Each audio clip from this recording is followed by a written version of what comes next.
there a motion to return the regular board meeting to public session? Mr. Mecca, thank you. Mr. Lemay, second.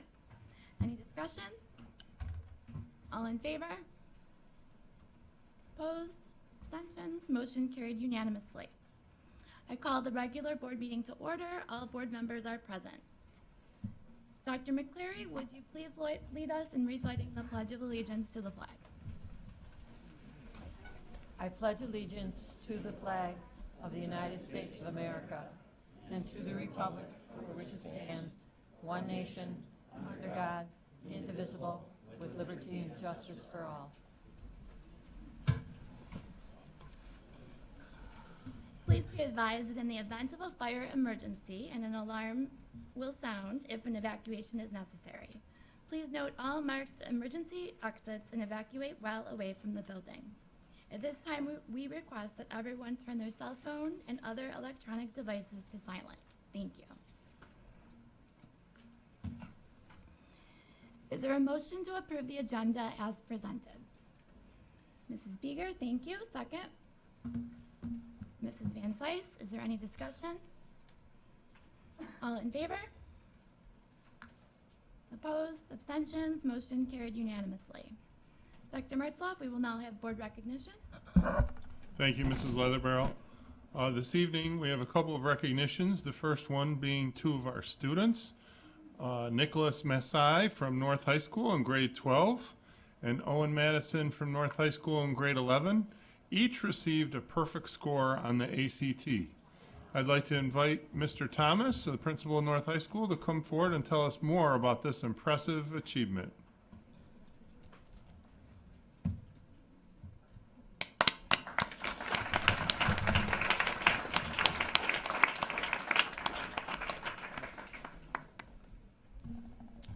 Good evening. Yes, so as Dr. Martzloff just mentioned, actually we have 3 students that earned a perfect score. We're going to recognize 2 tonight and 1 more in our next board meeting. But Nick and Owen, very proud of these 2 young men. Only about 0.2% of all test takers earn a perfect score. And so that's an amazing accomplishment by these young men. So you guys want to say anything? No speech ready? Okay. But thank you.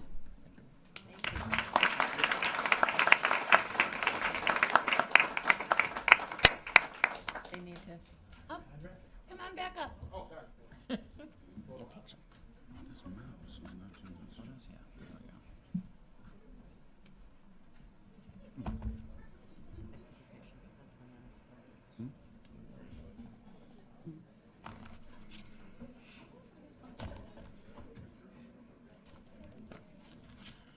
We're going to see how it goes. I've got a prepared statement. I've got the letter, that's how you read it. I've got Carl's interpretation of the letter. I don't plan on doing that probably. However, letter fails to acknowledge where every board member express his or her opinion concerning the no one represented in the city woman would not be possible organization that itself is democratic and structured. I think this is balanced. See. On behalf of the Williamsville Board of Education. I think I'm done. Oh, we have one more, sorry. Sorry, I have one more recognition. I'd like to make mention that School-Related Professionals Day is Tuesday, November 19th, 2019. And this is a day to honor the work of the people who support students, teachers, and the care of our buildings. They include the CSEA, Custodial Nutrition and Maintenance Group, CST, Computer Support Technicians Association, the WAERP, the Williamsville Association of Education-Related Personnel, and the WSCTA, the Williamsville Supervisors and Computer Technicians Association. I would like to welcome the members of the CST, Computer Support Technicians, Cheryl Wood and Linda Shelton, if you're here and like to come to the podium.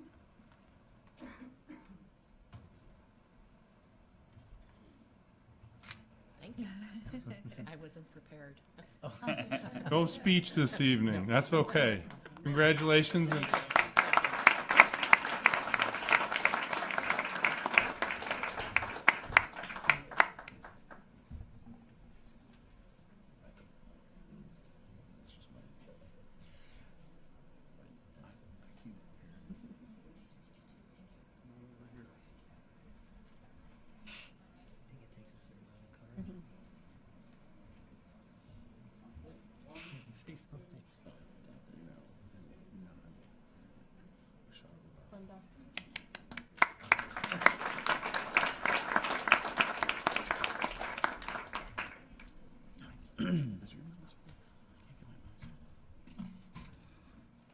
I would like to recognize all the men and women of the Williamsville community who have served our country as members of the United States military, both past and present. I would also like to recognize the spouses, parents, and children of our military members and thank them for their sacrifices as they serve as well. Thank you for your service to our country.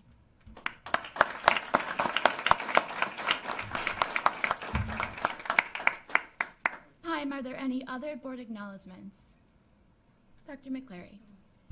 I would just like to comment that several of us went to the New York State School Board Association's conference at the end of October, and at that time, one of the recognition awards that were given out for communication went to recently retired Rita Wolf and Amy Volwinkle.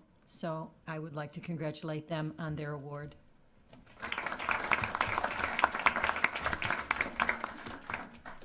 Mr. LeMay. I just wanted to give a kudos out to the Williamsville South Girls Volleyball Program for their first ever Class A section title.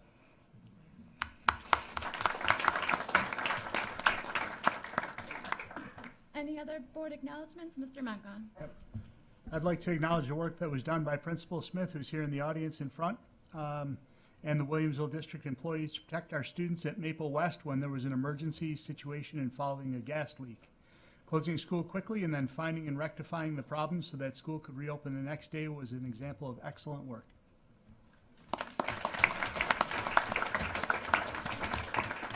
he did, however, close school 2 days later. Moving on to public expression, Dr. McCleary, would you please read the board's public expression statement? Yes. Welcome to all who have come to observe this regular board meeting. For Policy 1510, the board has set aside 30 minutes for public expression, a time when we invite members of the community to share ideas and concerns with us. We welcome this opportunity to hear from you. Each person is given up to 3 minutes in which to address the board. You will be signaled with a yellow flag at 2.5 minutes so that you may conclude your remarks. This is a meeting held in public rather than a public meeting, which means we will not be engaging in a dialogue with members of the community this evening. Rest assured, we are listening carefully and we take seriously what you have to say. We would also like to ask that you demonstrate respect for us and for one another by speaking to the issues, giving us ideas, sharing your opinions, and engaging in any, and not engaging in any personal attacks. Thank you for your cooperation. Our first speaker this evening is Allison McElroy.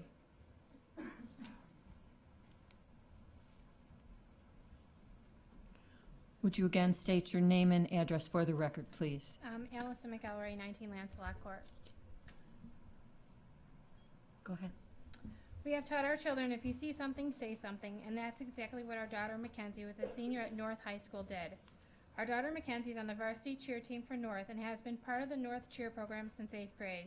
She began cheerleading at age 8 for Williamsville junior football and has a real passion, dedication, and loves the camaraderie it creates with the cheer team, the school, and the football and basketball team. She's been captain the past 4 seasons and received coaches awards at various competitions. Mackenzie was asked to be part of the interview process of hiring a replacement coach for the varsity team as the previous coach of the past 4 years was let go. The two girls that sat in on the interview were informed that finding a new coach had very slim pickings due to coach certification and the amount of applicants. Upon completion, she expressed concern with the girls looking at Coach more as a friend and not as a coach, as she's only 21 years old, 4 years older than the 10 seniors on the team. Mr. Ferenzi and Mr. Mujica said if anything comes up, to let them know. Mackenzie was an intern to both Mr. Mujica and Mr. Ferenzi last year, 3 months each, so they both knew her very well and valued her input and feedback. Mackenzie started coming home from cheer practice very upset and crying, having anxiety about going to practice. We asked what was wrong, and she opened up and told us how bad she was being bullied by the coach. Constantly called out in front of her peers, embarrassed in front of the team. When the coach asked to speak with her before practice, she decided to show up when practice started and publicly embarrassed her by speaking to her in front of the whole team right outside the gym where everyone could hear. She even called her out in the middle of the routine as part of, she was having trouble with part of the routine and mocked her because she wasn't getting it. The coach then 2 weeks later pulled up a freshman to put into Mackenzie's place and have her as a senior stand on the sidelines. We let Mr. Mujica know all this was going on, and his response was because of her age, this was either going to be a slam dunk great coach for longevity or not, and it appears not. Mr. Mujica had Mackenzie email him weekly, and at one point, the bullying had gotten so bad that he went to Mr. Thomas and Mr. Ferenzi and recommended she be removed immediately, but they said let her finish the season. The game administration came to watch the coach. The coach knew that the administration was there and had told the girls to do a very good job tonight because her old coach was there watching. She then walked up to my daughter and said, "Hey, give me a hug." And it seemed very odd. And then she whispered in her ear, "Just know everything is going to be okay." I spoke with Mr. Thomas, and he said, why is your daughter the only one who's come forward? And I said, because she's getting it the worst. Friends have turned against her from the coach's actions of talking about her with teammates, personal text messages. She was looked at by peers as a leader, a captain who was always there before and after practice to help out all girls. And now the poor image the coach has made, embarrassing her, harassing her, and making cheerleading a hostile environment, both athletically and socially amongst her friends and teammates. A survey was given out, and the coach was aware that she was being watched by administration. She asked the girls to complete the survey on how she can improve the next season. Mr. Thomas had said all responses but one were good and thought that was Mackenzie. However, she did not complete.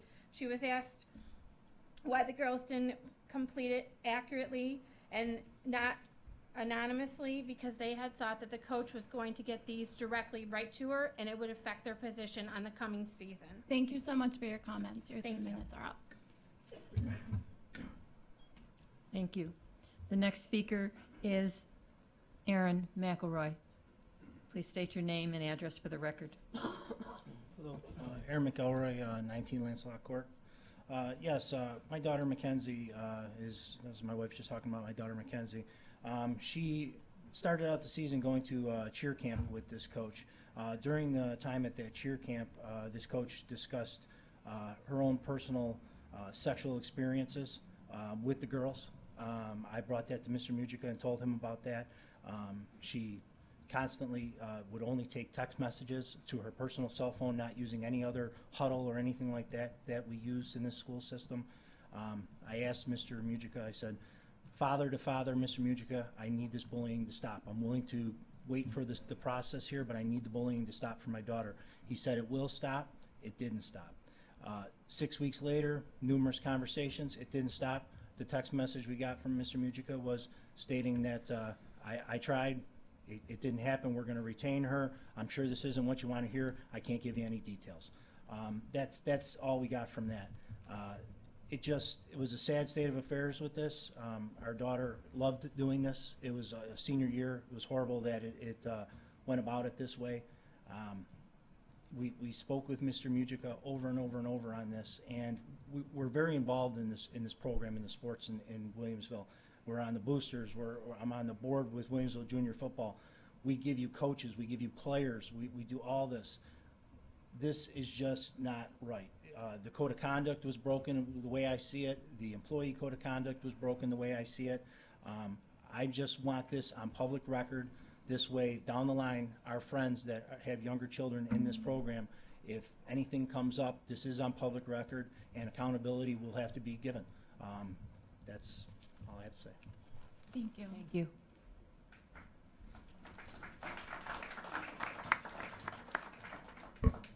The next speaker is Sarah Ark.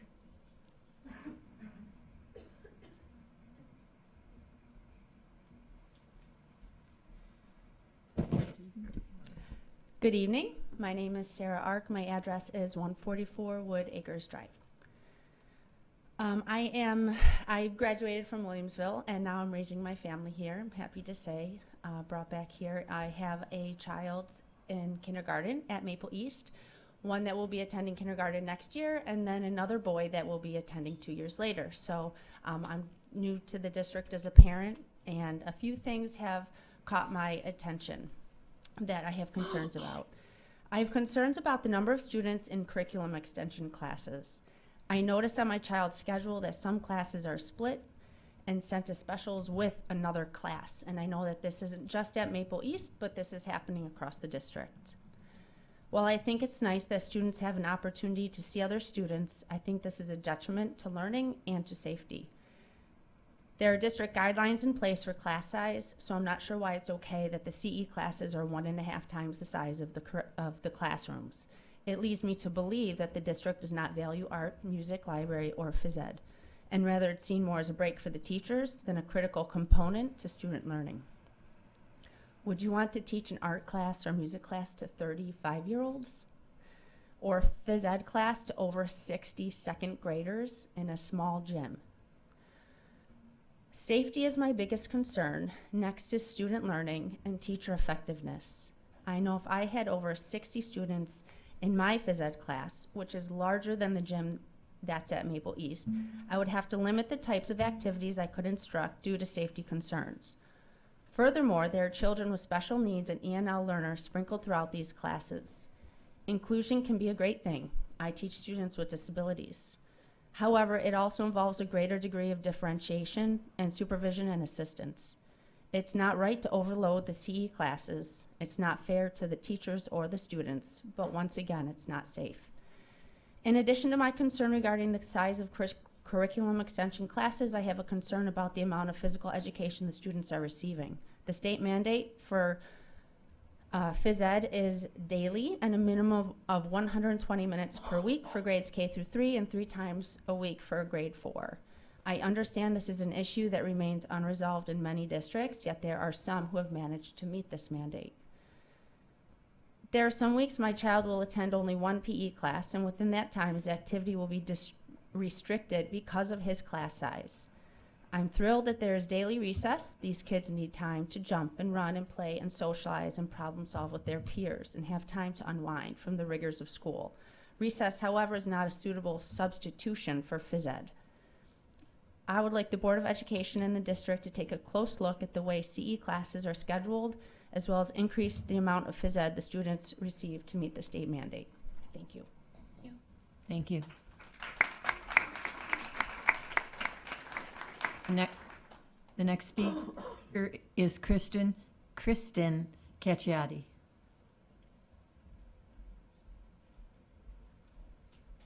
So much more intimidating this time. Hello again. I just wanted to thank all of you for your time at the community forum a few weeks ago. And a thank you to Dr. Martzloff for meeting with Mrs. Blazek and myself last week for some follow-up questions. I think we started some good conversation between all of us about looking into class size guideline reductions. We did stress to Dr. Martzloff when we met with him that we are not asking for small class sizes. We are asking for regular class sizes. And I think that's important to note. We would like to see our classes under 25. By changing these class size guidelines now, we can hopefully avoid having this conversation again in the future, because I know this is something that was dealt with just a handful of years ago. One thing that I was disappointed to learn through our conversation was that the district had funding in this year's budget for 6 unassigned teachers, and only 3 of these positions were actually utilized this year. While I understand that no professional staffing changes are going to be happening at this point, I know that a 2016 board doc shows that 4 hours of classroom aid assistance would be considered if a class size is above the guidelines after the start of the school year. I'm not exactly sure what needs to be considered, but for our students' sake, I do hope that this request is fulfilled. I know we have one class at Heim. I'm not sure about other schools.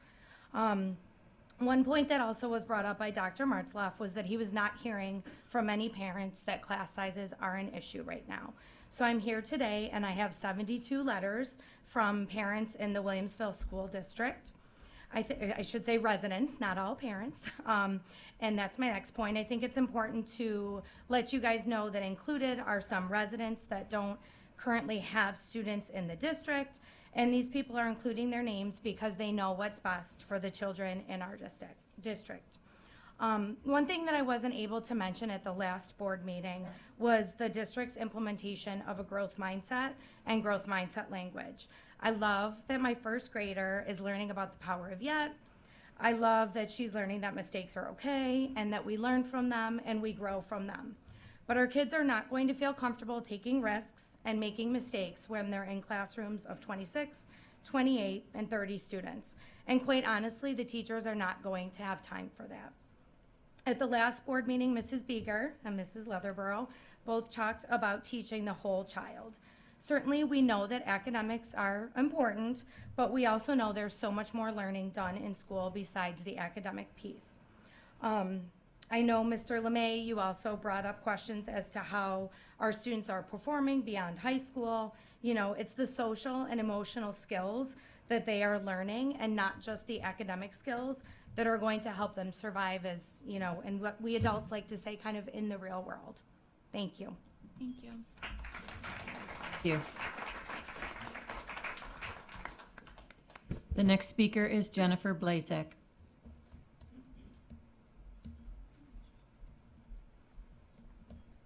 Jennifer Blazek, 27 Haviland Lane. I would like to thank each of you for all that you do for our students in the Williamsville School District. I chose to buy a house in this district because of the great reputation it has. I'm sure many of us here did the same.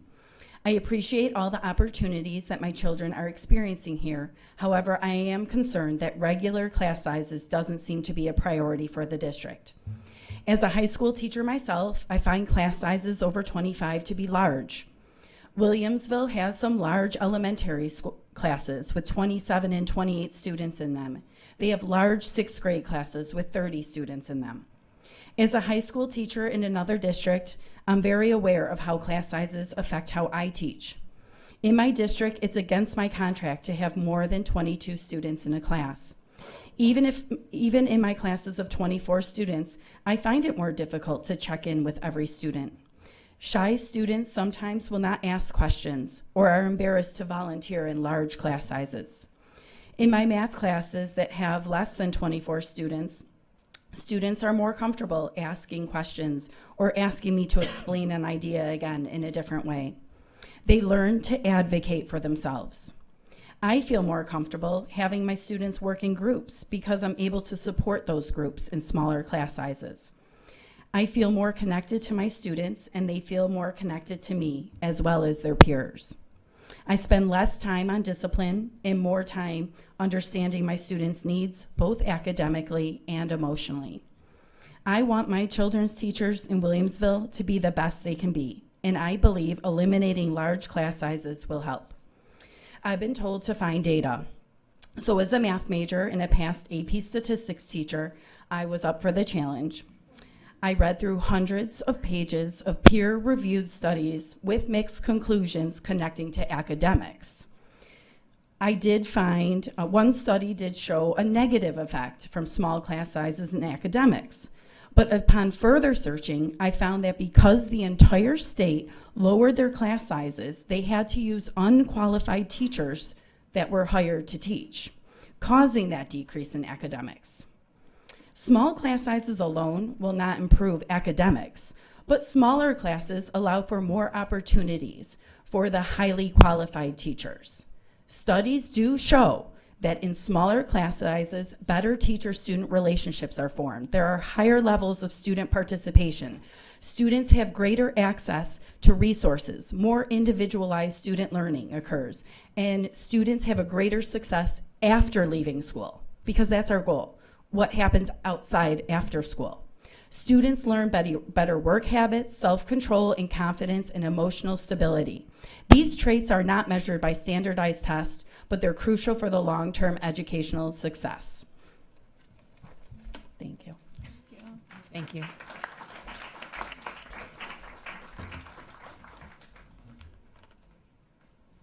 The next speaker is Katie Dunlap.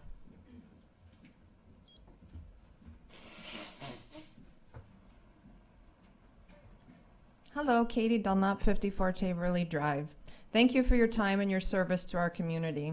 I don't really have much new to add. I'm just here because I want you to realize that it is more than just a small group of parents worried about class sizes, especially at Higham Elementary, where I will have 2 next year. I am also a middle school teacher at another district, and I know you know what the research shows on class sizes, but I can just say anecdotally, I've often felt bad for the students that I have when I do have classes over 25. I cover less curriculum than I do in my other classes with those classes. I sometimes can't do the active learning and the simulations that we all know are awesome because I can't monitor them in large groups, and I could go on with examples. I'm a very proud Williamsville graduate, and I made sure to start my family here because I know the education is top-notch, so I'm really hoping that this issue can be resolved. Thank you for your time. Thank you. The next speaker is Daniel Krieger.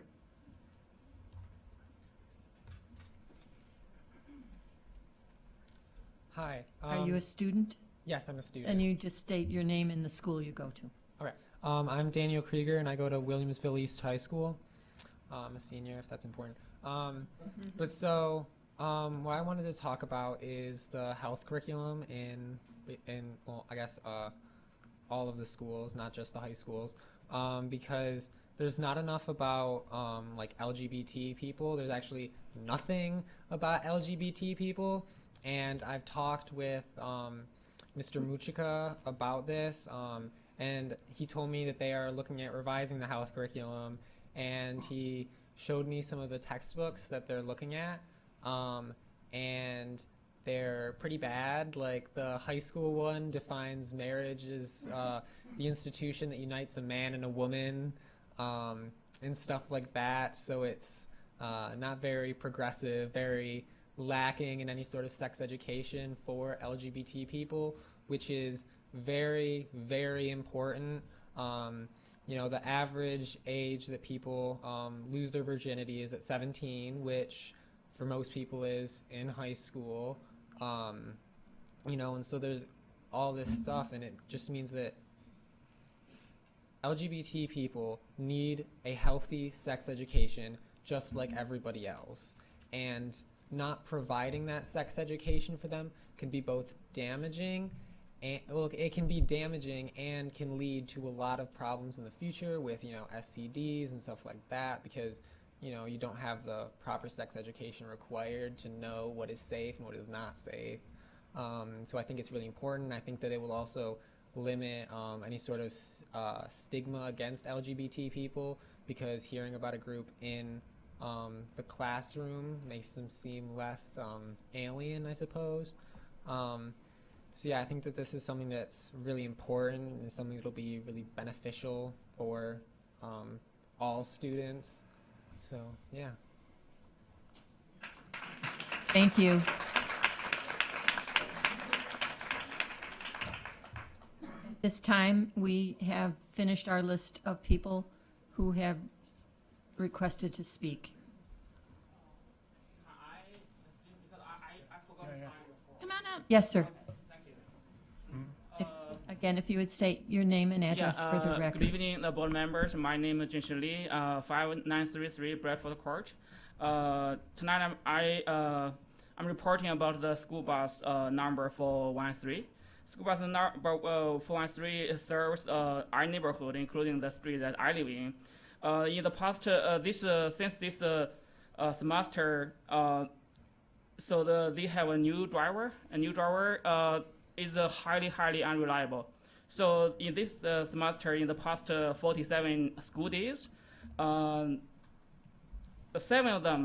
days, the school bus driver completely missed the street. They never showed up. And also, in 38% of the days, which is translated to about 20 days, they always use a substitute driver. So the primary driver never showed up. So even today is normal. The school bus only was late for 15 minutes, but which is understandable because of the weather.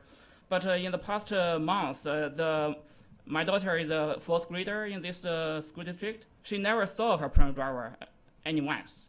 So in comparison, in the past 4 years, the previous school bus driver, Miss Debbie, in the past 4 years, she never missed one day. So, but it's a huge distraction because we need to work, and on our street there's at least 2 kids that use that bus, and we just it's impossible to schedule to make any arrangements because it's highly unreliable.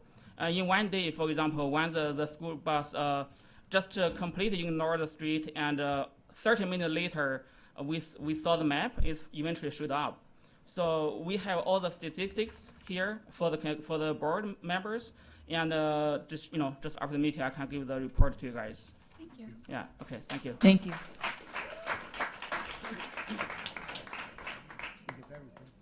He will.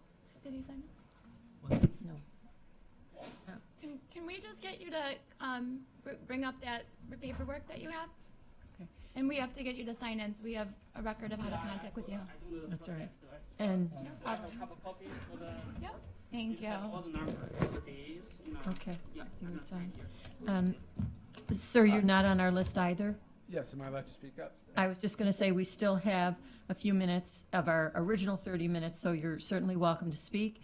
And when you're finished, if you would sign our sheet. Sure, certainly.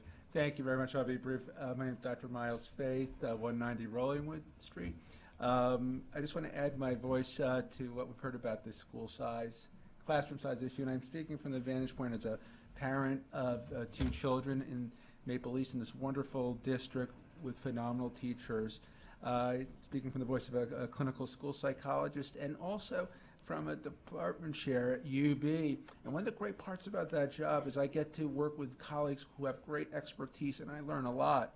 And one of the things that I've learned over the last 5 years is from my colleagues, and that has been really fascinating, is the data on classroom size and academic outcomes.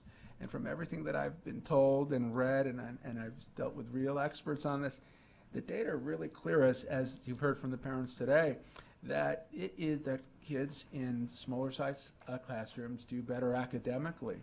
And in so many measures, standardized outcomes, looking long-term at job attainment. And what's impressed me is because so much as we know in research and science doesn't replicate. One study finds one thing and another doesn't.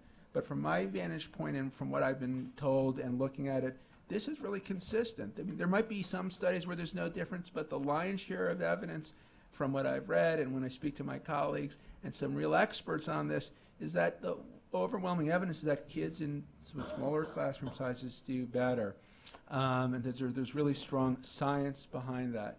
So again, adding my voice, I just would say that it would be, I'd like to add my voice to this wish for smaller size classrooms so that to reap the full benefits of these wonderful, phenomenal teachers in this great district. And thank you very much for your time. Thank you. Sir, could you sign in, please?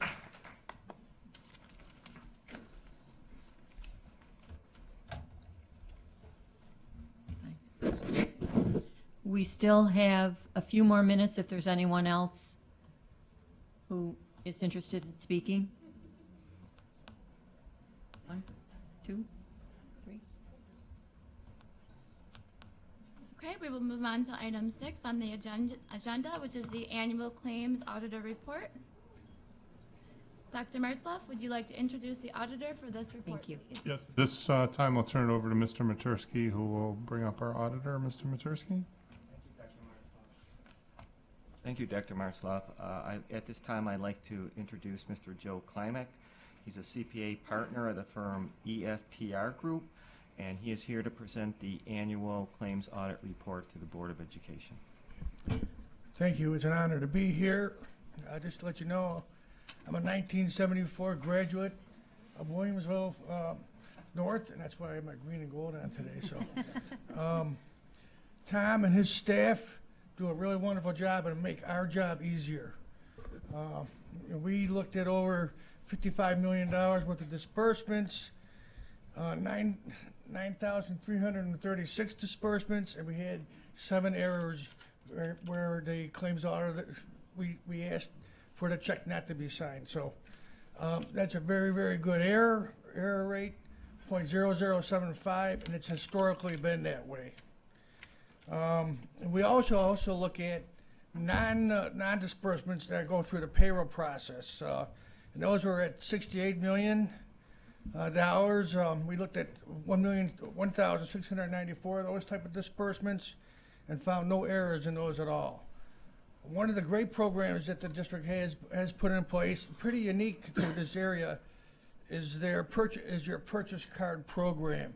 Your purchase card program, we look at the monthly report that comes off the bank and looks at the final disbursement. We do a sample of all the transactions that go through there. We find that the district is in control with its policies regarding purchasing and budgeting, and it keeps the cost of the purchase process down by using the purchase card program. And we recommend that the district consider and keep expanding that program to as many parts of management as possible. So that's a very, very good program. And we also have met with Tom many times for other items that he might ask us to look at that may come up from his review of the Office State Controller reports, and which might have similar findings, and we help Tom address those type of things while we're doing our work. Any questions regarding that? Thank you so much for your report. You're welcome. Thank you.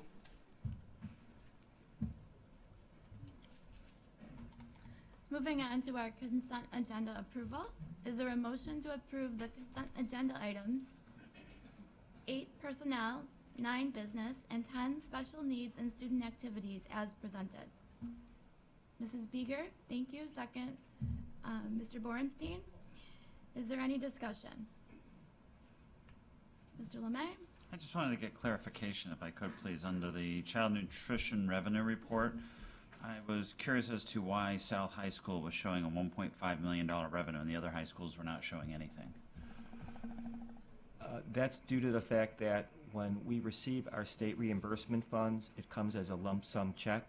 So the Child Nutrition Department has really just budgeted their entire revenue source in 3 categories at South. One is the federal reimbursement, the state reimbursement, and then reimbursable lunches. So we can look into trying to break it out by building, but that is the reason why, because it's how we are reimbursed. Yep, no, I'm not looking for it. I just wanted clarification. I was suspecting that, but I just wanted to be sure. Thank you. Thank you. Any other discussion? On the motion, all in favor? Opposed? Abstentions? Motion carried unanimously. Moving on to item number 11, approval of the minutes. Is there a motion to approve the October 10th special board meeting minutes? Mrs. Van Cise, thank you. Second, Mr. Lemay. Are there any corrections or additions to the minutes? Seeing none, all in favor? Opposed? Abstentions? Motion carried unanimously. Is there a motion to approve the October 15th regular board meeting minutes? Mrs. Beeger, thank you. Second, Mr. Mecca. Are there any corrections or additions to the minutes for October 15th? Seeing none, all in favor? Opposed?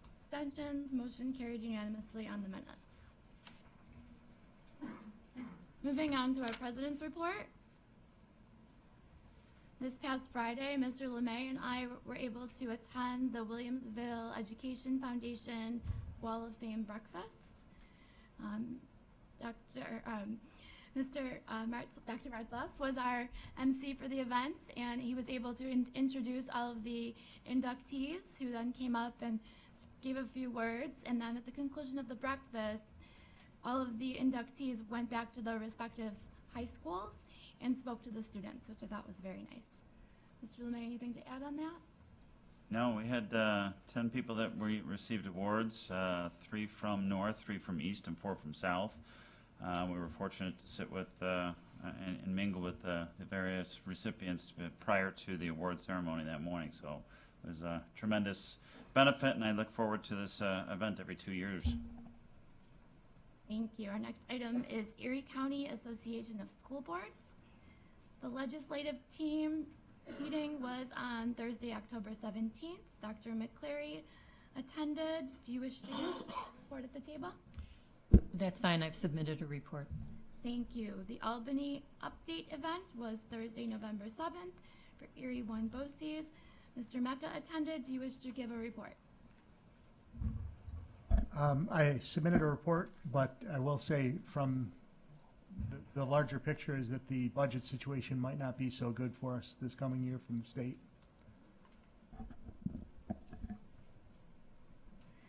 There will be an advocacy training event at Erie 1 BOCES on Saturday, November 16th, and attending will be Mr. Lemay and Dr. McCleary. Any corrections on that? Thank you. A speed boarding event is happening at Erie 1 BOCES on Thursday, December 5th. I will be attending along with Mr. Lemay. Is there anyone else from the board that wishes to attend? Seeing none. Does anyone have anything else to report under Erie County Association of School Boards? Thank you. New York State School Boards Association, otherwise known as NYSBA, held its 100th annual NYSBA convention. Took place Thursday, October 24th through Saturday, October 26th.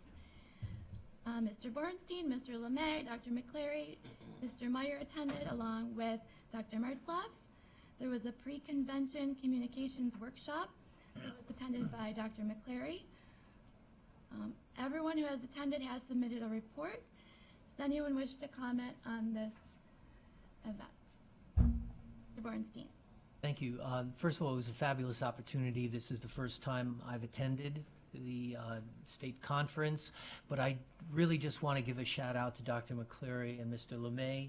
They hosted a presentation on communication with your constituents and your community, and it was standing room only, and I was just very impressed with your work and felt very proud of what you had done, so thank you. Thank you. And the title of their presentation was School Board, Are You Listening? Very appropriate, I believe. So thank you, Dr. McCleary and Mr. Lemay. New York State School Board Association membership dues. Would someone like to make a motion to approve the New York State School Boards Association membership dues as presented? Mr. Lemay, thank you. Second? Dr. McCleary. Is there any discussion? Seeing none, all in favor? Opposed, abstentions, motion carried unanimously. Does anyone have anything else to report under New York State School Board Association? Right, Board of Education school building visits. On Friday, November 1st, we visited Maple West Elementary. I attended along with Mr. Lemay, Mr. Mecca, and Mrs. Van Sice. It was a very nice visit. I'd like to thank the administration at Maple West for allowing us to come visit your school and give us a wonderful tour.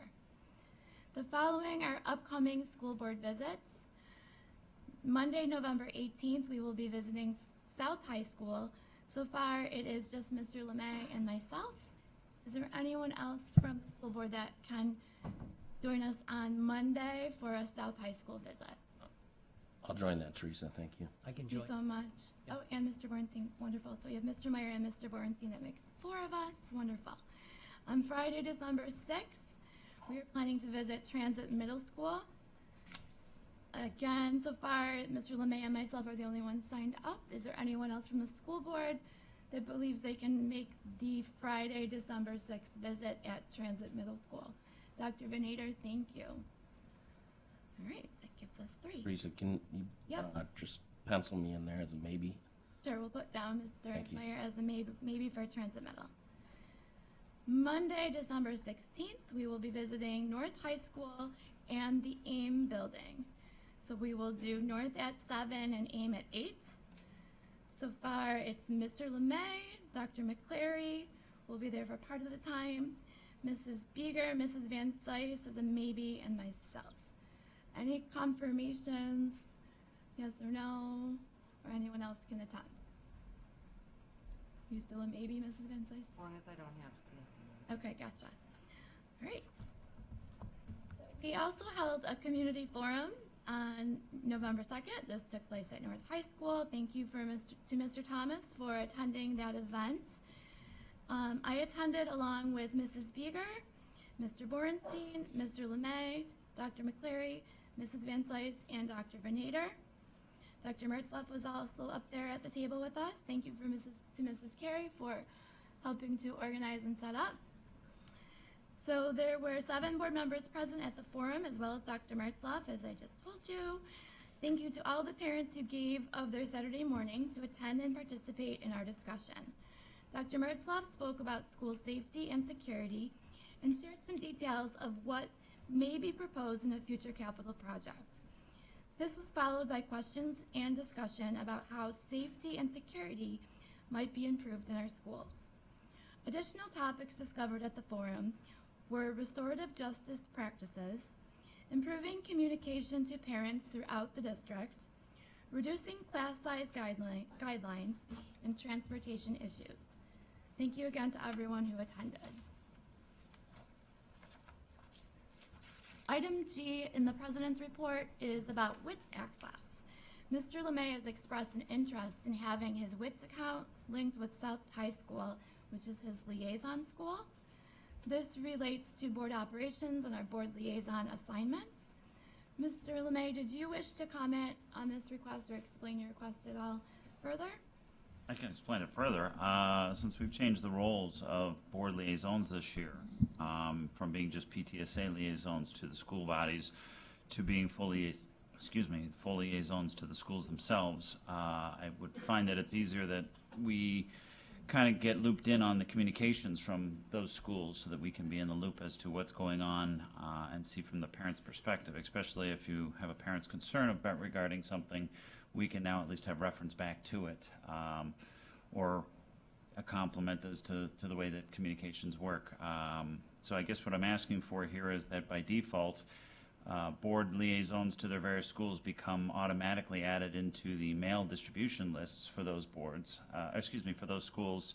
And if it becomes a problem regarding, too much email traffic or anything like that, that board members could always ask to be removed afterwards. But my personal opinion, feeling that if we're going to be liaisons, we should be a part of the community of those schools so that we can see what's going on in the schools. Thank you, Mr. LeMay. Mr. Mecca, did you wish to comment on that? I don't like Mr. LeMay having access to anything. No, just teasing. Sorry, just kidding.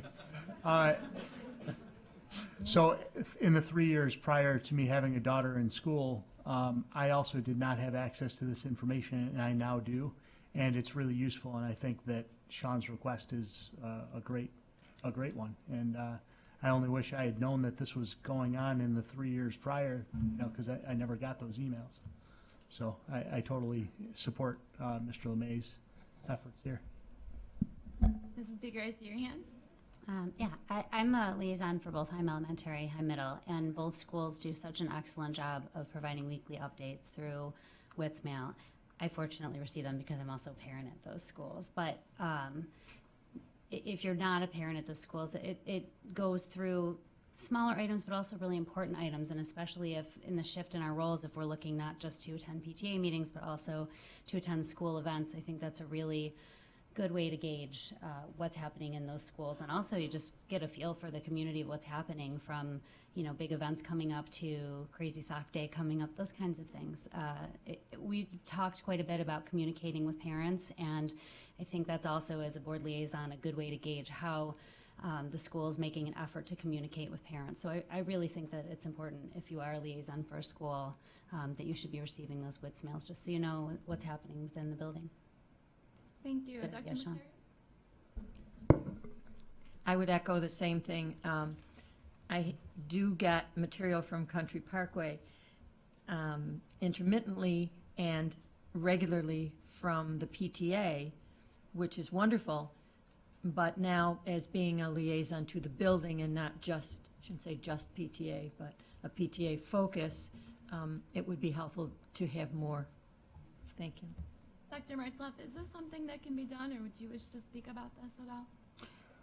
It is certainly something that can be done, and I would ask Mrs. Carey to work with Mrs. Radis to arrange for all of the liaisons to be on the WITS distribution list for each of their respective schools, and then we'll communicate that out with principals at a future meeting with our K-12 principals. However, I see about 7 or 8 of them here in the audience already, so I'm 3/4 of the way to completing that communication process, so it's just pretty exciting.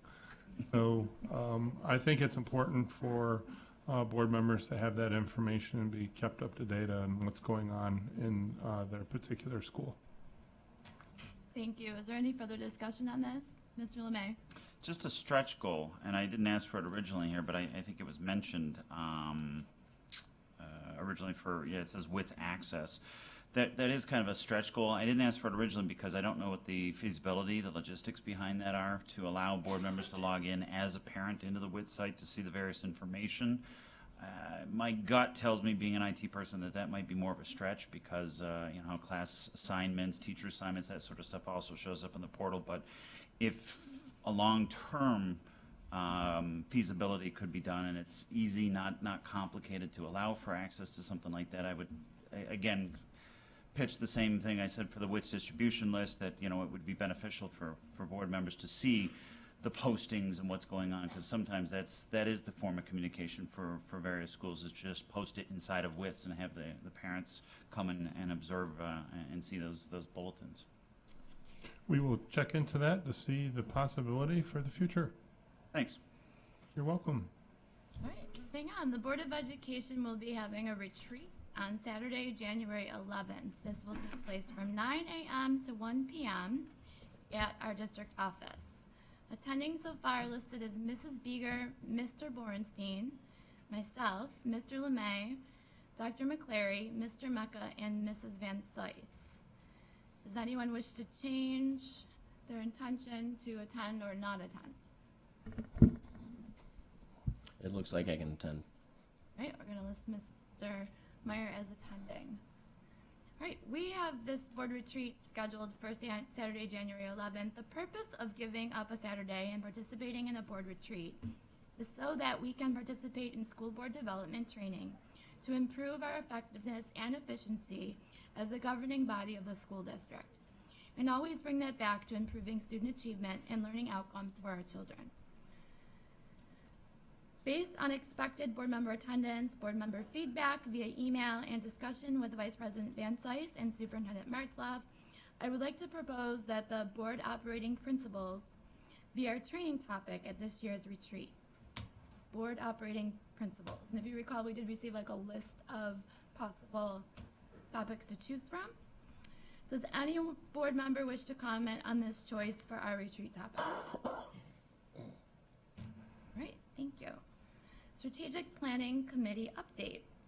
There was a Strategic Planning Committee meeting that was held October 29th all day long, and Mr. Warrenstein and Dr. McClary both attended.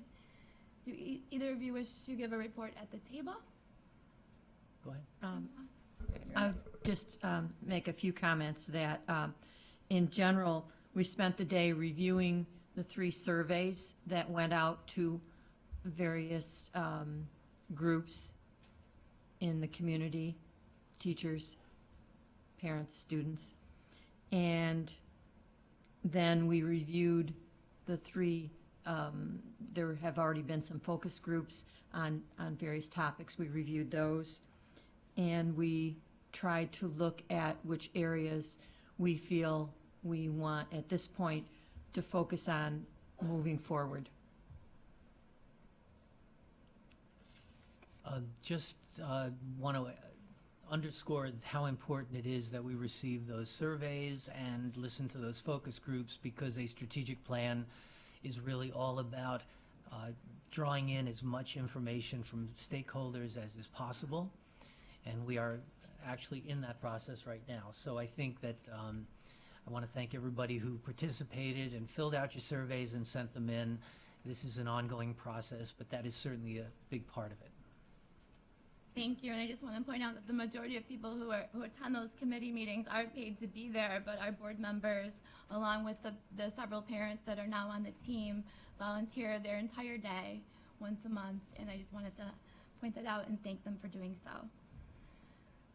Superintendents Report. Dr. Martzloff, would you like to give your community update, please? Excuse me, can I just jump in here? I was waiting for a break in the action. I don't mean to step on your time, Go Dr. ahead. Martzloff, but if I could circle back to your report on the events and just take the opportunity to talk about the Williamsville Foundation.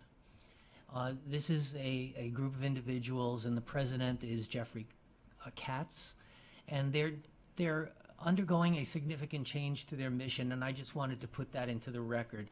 They have hosted these Wall of Fame events identifying individuals who have graduated our schools and accomplished great things. But the significant change to their mission is that they're going to start fundraising so that they can issue scholarships to our high school students. And that is a fantastic change in mission. I just wanted to put it into the record. Thank you. I appreciate you, because I didn't mention that in my portion. Right. So thank you. So sorry for this, Don't be diversion, but thanks. Dr. Martzloff. Thank you, Mrs. Leatherbarrow. First of all, I want to talk and update the community on a transportation item, which is a law that was passed in New York State that would allow cameras to take pictures of vehicles that pass stopped school buses that are picking up or dropping off children. We have been reviewing that possibility in our district for some time, and we're going to continue to review that in the coming weeks and possibly months before any decision is made. And I just want to make sure everyone is clear on that, that it's not something we have forgotten or decided not to do, but we want to make sure that any agreement is in the best interest of our school district and, most importantly, our children. I also had a chance to attend the New York State School Boards Conference, and again, as was mentioned before, kudos to Dr. McCleary and Mr. LeMay, who presented a workshop on school boards. Are you listening? And gave all of the examples of the efforts our school board makes to listen to our school community. And it was a very crowded forum and a very impressive presentation that a number of people commented on how much they enjoyed and admired what our school board had done. Our community forum that took place recently was informative. We had 14 parents at the community forum sharing information on topics such as school security, class sizes, and restorative justice. We had the Williamsville Education Foundation breakfast where we inducted members into the Wall of Fame, as was mentioned earlier.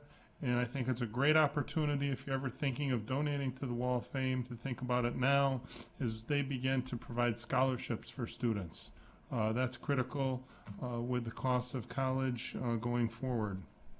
And then lastly, I'll mention this month our normal meeting, all-day meeting for strategic planning will not take place.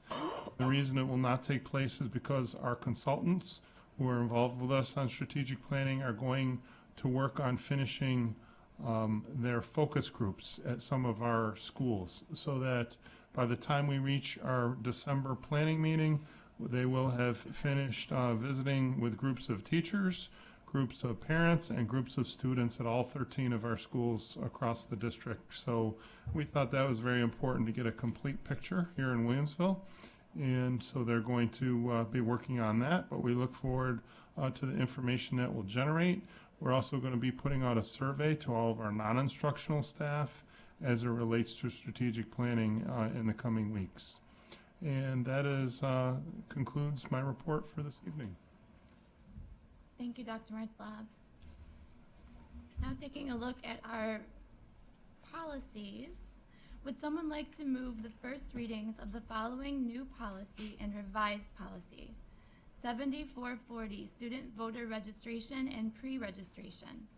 6110, Code of Ethics for Board Members and all district personnel. 7134, Student Attendance Areas. 7222, Diploma or Credential Options for Students with Disabilities. And 8470, Home Instruction, Homeschooling. Mr. LeMay, thank you. Is there a second? Dr. McCleary, is there any discussion?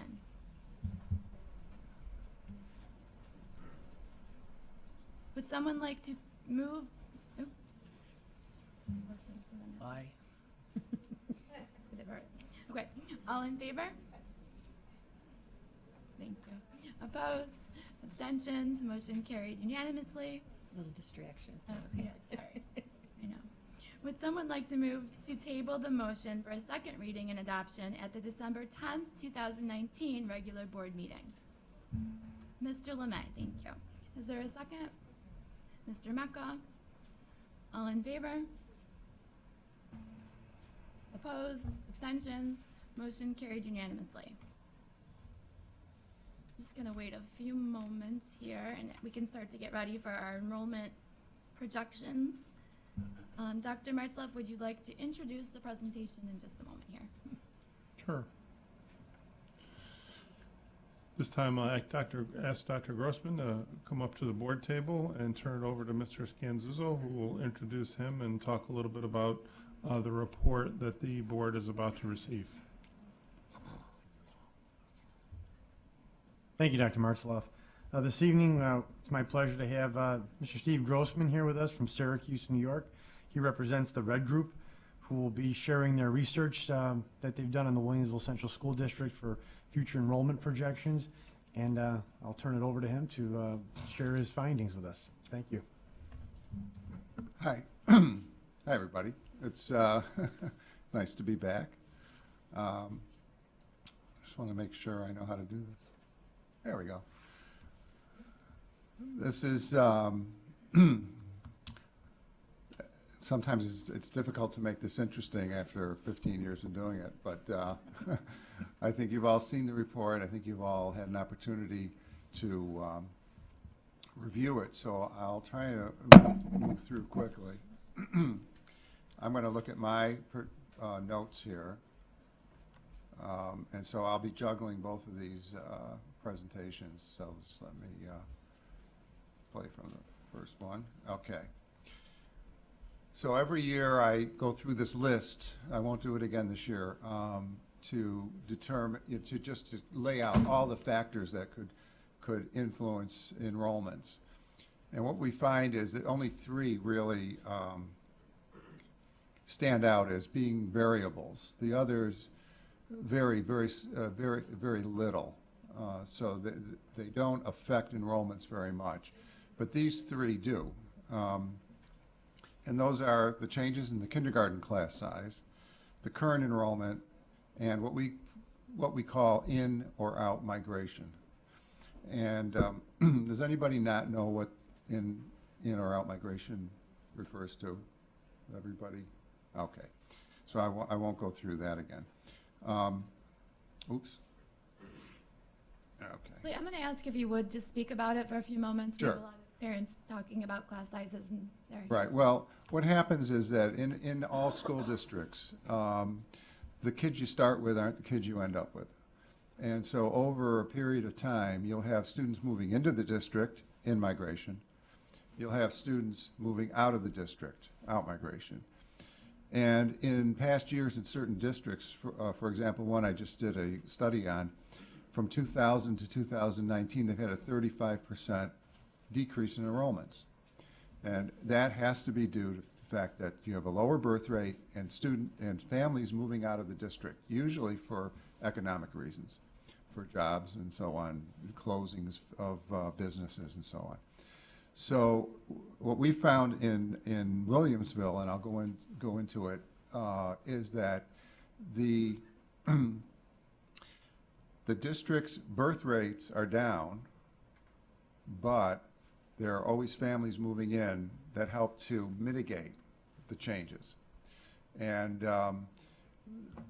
one of the statistics that I'll talk about right now, just as an example, is over the last 10 years, the difference between the birth rate, the number of children born in the district, and the kindergarten enrollment 5 years later, the difference has been averaged at a 22% greater number of kindergarten students than the births in the district. Well, that's people moving in. That's the only explanation for that. So what we'll talk about, is that okay? Yeah. Okay. So what we'll talk about is we'll talk about the K-12 picture, then go to individual elementary schools, middle schools, high schools, and then a couple of conclusions. Now, this is the live births compared to the kindergartens 5 years later. And the only thing to get from this graph is that the lines move together. And you can see there's a widening difference in as you move from the past to the present. There's the distance between those lines get greater, and that indicates that of late, in the last, say, 5 or 10 years, there have been more students moving into the district of school age, or, well, actually, between birth and 5 years old, I should say. Okay. But look at the size of the high school cohort and the size of the elementary school cohort. So we still, in spite of the fact that we have folks moving in with school-age children, we still have quite a disparity in the graduating classes compared to the entering kindergarten. This year we did have a bump up in the kindergarten classes. But if I may go back, you'll see that it looks like the blue line excuse me, tells you what the birth rate is, the number of live births, and that has leveled out and declined a little. So in the next couple of years, I anticipate you'll have somewhat smaller kindergarten classes. Okay. Now, there's been discussion in the district in the past on open enrollments. And I've studied the effect of open enrollments, and it's been, the best word I can use is negligible. You've got schools with 1,400 students, and the net effect is 20, 25, 11, 10, you know. It's just not a big factor in the operation of the schools. So far, so good. Kindergartens, excuse me, assumptions. The assumptions that we make based on the data are that kindergartens will continue to be smaller than 12th grades. And that's really doesn't take a statistician to figure out if you looked at the graph before. In-migration will offset some attrition, not always all.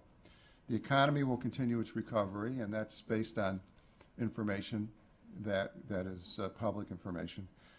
And other factors will stay stable for the study period. And those are all those other factors that, like incarcerated students and things that, parochial schools. There were a lot of closings of parochial schools for a while, but that seems to have leveled out. So those factors probably won't make a big difference. Therefore, we look at the 5-year history of the K-12 enrollments, and it's a decrease of 50 students. That's virtually margin of error. I mean, it's hardly, it's much less than 1%. So, all right, we anticipate that the enrollments over the next 10 years will stay virtually the same, K-12. We'll go up a little bit based on some of the in-migration that's occurred. But when I say a little bit, I mean not very much. And then if all things being equal, it would go down a little bit, but a total increase of about 40 students, which again is margin of error. It's virtually flatline. Okay. Then we go to the elementary school 5-year history, and we've noted with this current year, a 99 student increase. Some of that has to do with the fact that the larger fourth grades have finally moved out, and now you've got classes closer to the entering kindergartens in the fourth grades. So they're kind of bumping up just a little bit. But the enrollment projections for 5 years shows a very, very small increase over grades K4, and that's mainly due to the smaller birth data, the smaller numbers in the birth data. Okay. So for each school, now these projections are conditioned on. I'm sorry, I didn't do that. Right, there's your K4 5-year projection. I apologize for that. Okay, 69 students over the next 5 years. Okay, so now we're on to buildings. And what we see is that this shows you the current enrollment as of the beds reports, and then what we're projected to be through 2024. And these are a little harder to predict with, precision. But I found that looking at how predictive I've been, it's like usually never more than a 10% off year to, from current year to the next year. And sometimes it's less than 1%, It's been fairly accurate, but you can get changes of 30 or 40 students due to just, serendipitous factors, housing purchases and such. So where are we? With Country Parkway, we're projecting virtually no change from current year to 2024, 5 student difference. From next year to 2024, -2. Dodge, we're looking at from next year to 5 years out, 28 less. Forest, 38 more. Heim, 12 less. Okay, Maple East, 8 less. Now these numbers are, like I say, they're well within any margin of error. They're hardly significant. Maple West, 81, and I believe that's due to there was a bump up in a kindergarten that's going to move through in Maple West. There was a little bit of an anomaly there. Okay, the middle school, let me move forward on mine. The 5-year history of the middle school shows a 180 student decrease. And there you've got these large classes moving out of the 8th grade into the high schools over the past 5 years. However, coming up, we're looking at those classes have left, and with the in-migration, we're looking at a potential for about 150 more students across the 4 middle schools. And that would look like this. Casey going up from 2020 to 2024 by 67, Heim going up by going down by 21, Mill going up by 37, Transit increasing by 70 over that period, a little less if you figure in the current year. And again, these are not, they're significant, but more significant, but nothing that we, would anticipate would put any pressure on the facilities.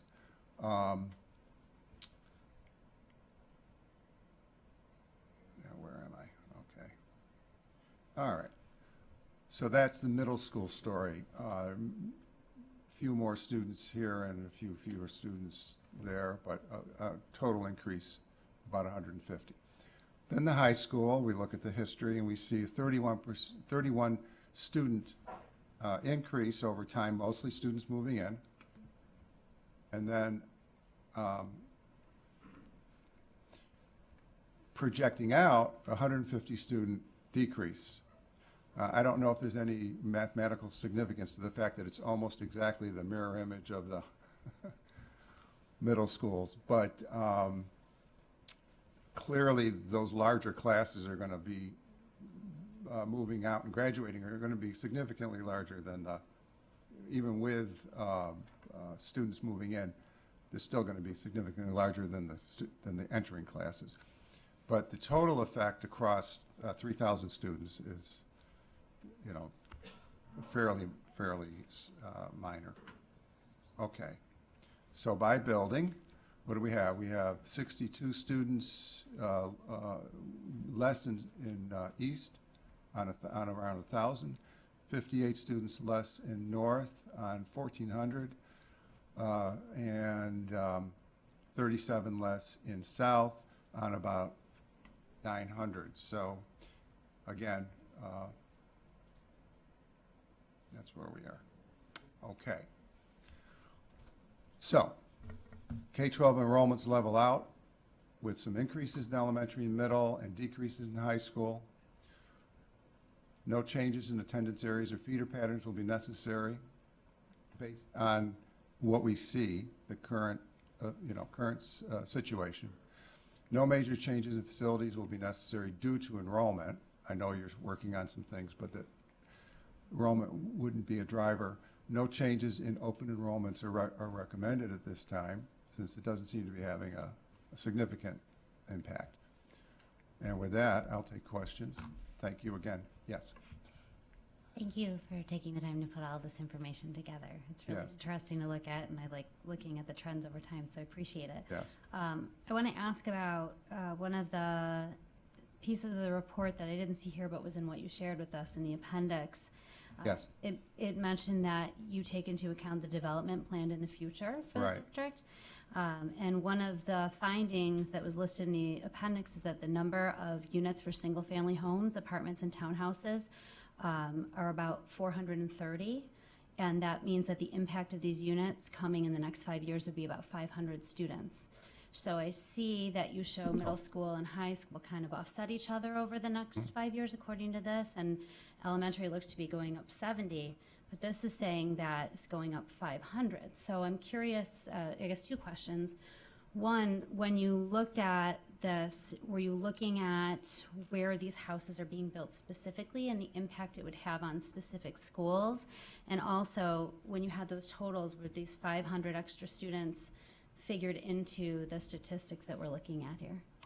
Yes. Excuse me. Let me try to unpack this. Because I've been using historical data and studying the development that's been going on in the district over time, and on older reports, there were similar numbers of units being built. And so using the cohort survival grade to grade changes, and carrying them forward based on the fact that a similar number of houses are going up, in those projections, we've included that potential for up to 500 students. I wish I could tell you that's exactly what's going to happen, but that's why it's level and increasing a little in the next 5 years, because those same percentages of increases class to class, year to year, are in the projections. The thing that's holding the enrollments down is the low live births, even with the 20% increase 5 years later. The trend line, it's still on the low side. You're still in the 700s in your kindergarten enrollments, 720, 750. And so if you stretch that out 13 years, you'd only have 9,100 students, roughly, or 9,200 students. And I'm projecting almost 10,000, and that's including all those, that development. If that development stopped tomorrow, you'd have probably fewer families moving in. You'd still have turnover. You'd still have folks my age moving up to Florida and families replacing in the houses, yeah. But that, you got the extra kicker of new development still happening, you know. I'm surprised there's any place to build a house, but I guess they build them wherever they can. Yes. So, real estate sales or transactions do not equate to student numbers in the future. They can't. In my own neighborhood, 3 homes have changed hands and not a single student was added to the neighborhood.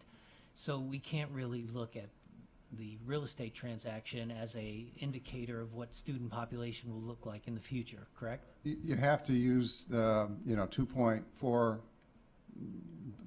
the average family size and use that statistic as your guideline. Yeah. Some kind of a we have a metric for that. Yeah. Thank you. Yeah, and we've in that appendix I asked them to eliminate any senior homes, any student housing, anything that's going that way, and just apartments and residential developments. Yeah. Sure.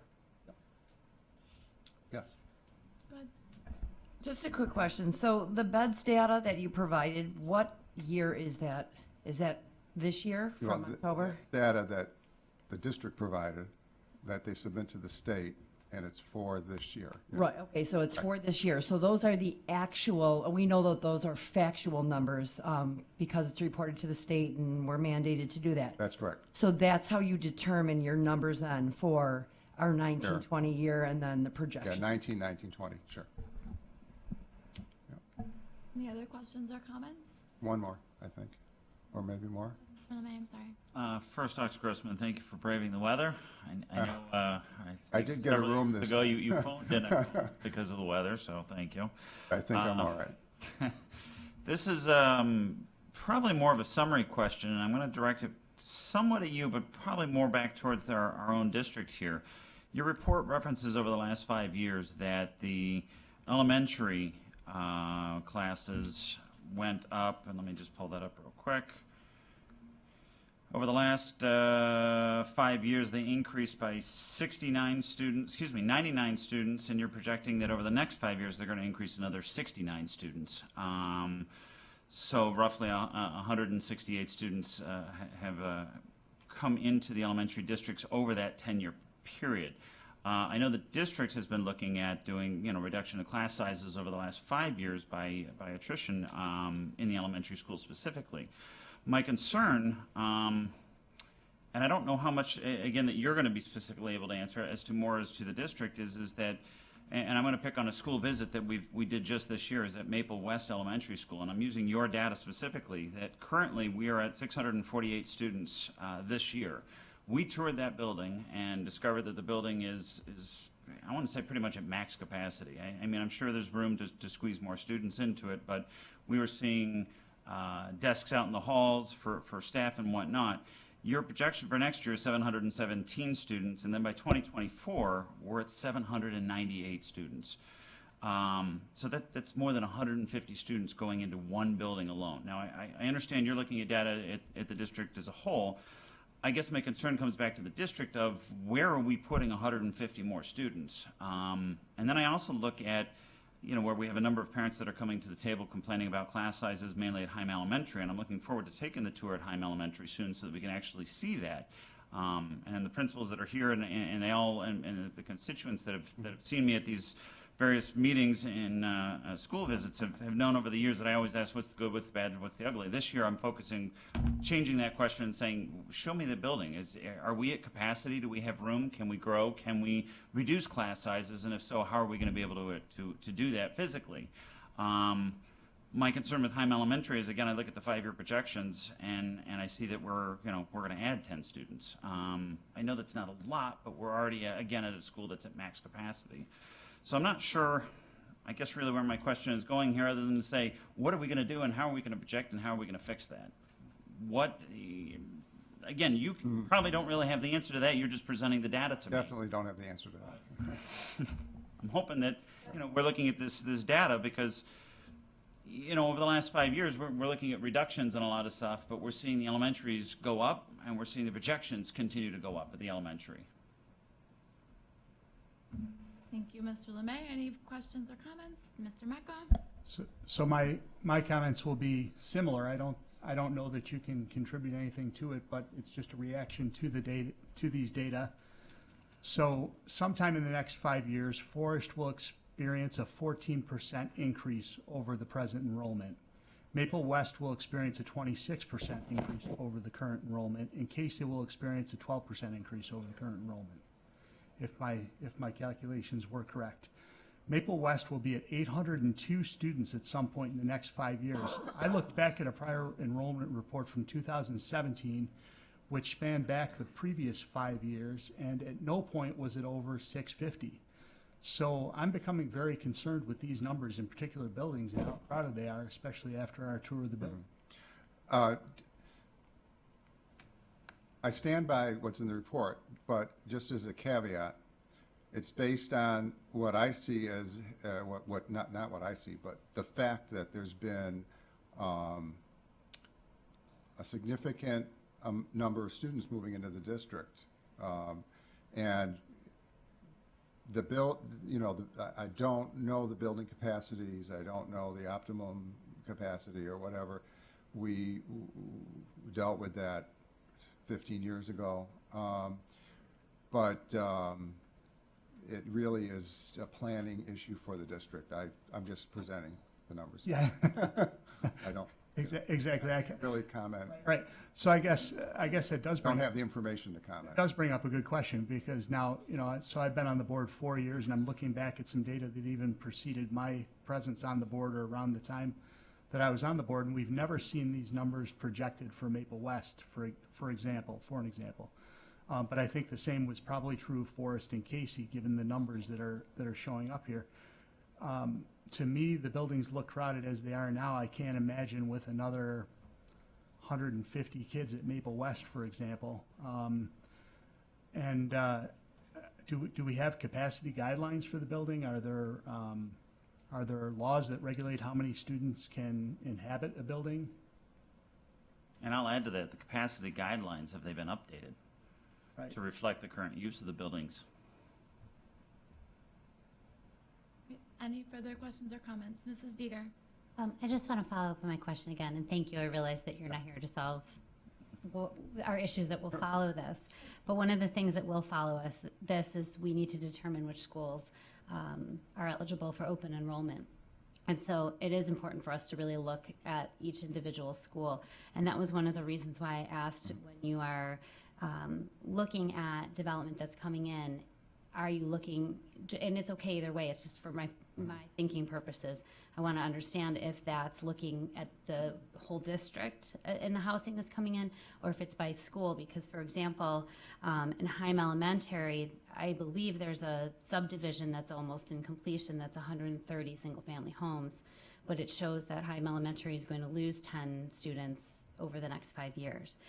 Yeah, the answer to the question is I do not have I don't go that granular in Okay. the That's good my to know, so information. that's helpful to know.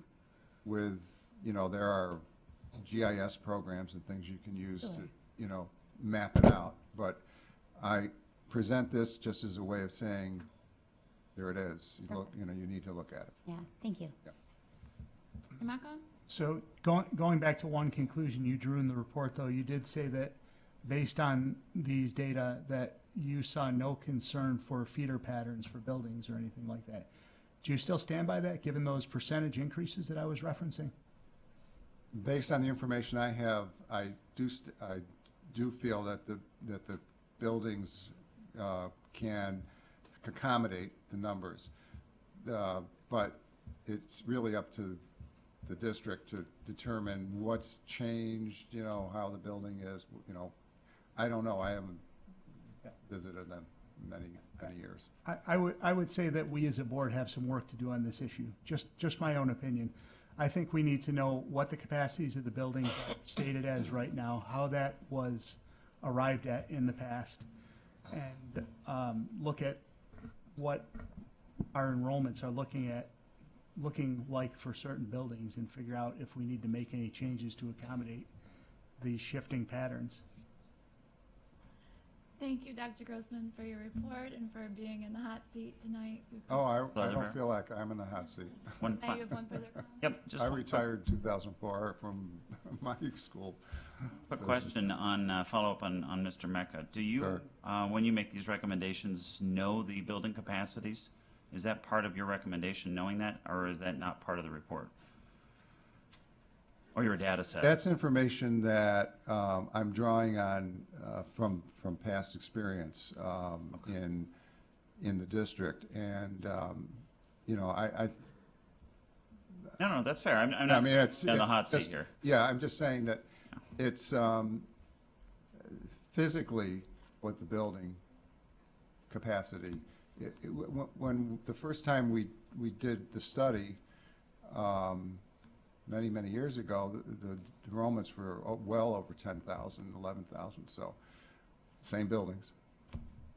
So. Thank you so much. So our board policy 7314 requires the Board of Education on an annual basis to determine the schools available for open enrollment. At this time, would someone like to make a motion to approve Dodge Elementary, Forest Elementary, Casey Middle, Heim Middle, East High School, North High School, and South High School as open enrollment schools? Mrs. Van Slyst, thank you. Is there a second? Mrs. Beeger, is there any discussion on this motion? Mr. Mecca? So in the report, I think I remember reading the number 26 for elementary schools. And I think that was in reference to the impact of open enrollment on any particular building, right? Okay. At maximum. So I just want to, 26 for elementary? No, that's not correct. I thought I saw that in the report. Let me It's been 11. It said it. I think it said Lower than 6 for- that. It's like 5 or 6. I think that's what it said too. The number of kids that open enroll elementary is quite low. the net effect in buildings has been 26 or fewer per building in the elementary schools. So I guess that's at a maximum in one particular building. Open enrollment is impacted by 26. It said 26 or fewer, did it say? 26 or less.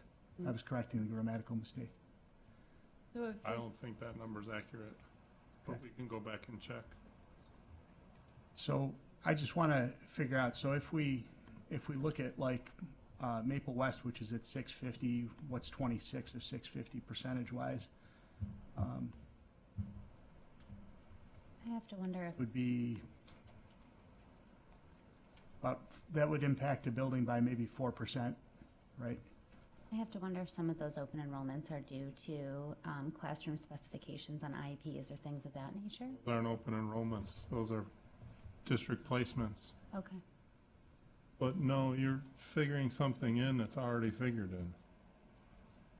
How do you So whether the number is 6 or 26 or 106, it's already experiencing that. So it's not like it's going to go up another. I got you. You know what I mean? Fair point. Yeah. Yeah. Any further discussion on this motion? Okay, on the motion, all in favor? Opposed? Abstentions? Motion carried unanimously. Thank you. I have a question. There was a lot of questions from the board, and I didn't catch every single question. Is there some kind of report or study or something the board is looking for as it relates to this? I heard things on facility sizes, and are we maximizing the use of those? Are we at our close to our maximum sort of allowable? Is there something specific the board would like to see in addition to what's been provided this evening? Mrs. Van Slyst? I would. The one thing that we're hearing, it's not just class size. It seems like on the other end, when we talk to administration, along with staff, it's physical space. So that's the concern I have, is the accommodations. Do we have, what physical space do we have? What are we looking at? So a suggestion I had was to bring in kind of like an assessor or an interior designer, in a way where their specialty is to be able to look at the space can we redesign our space that we currently have? As an administrator and a teacher, I think it's very difficult because we know what the library is and what it does and what the music room is, what it does, what the classrooms. But if we're looking at finding space, having an outside, I guess, assessor come in and maybe that's their specialty to accommodate without going in thinking that we're going to start having cottages, which are trailers, you know, or what do we do with all of this and moving kids out in the hallway?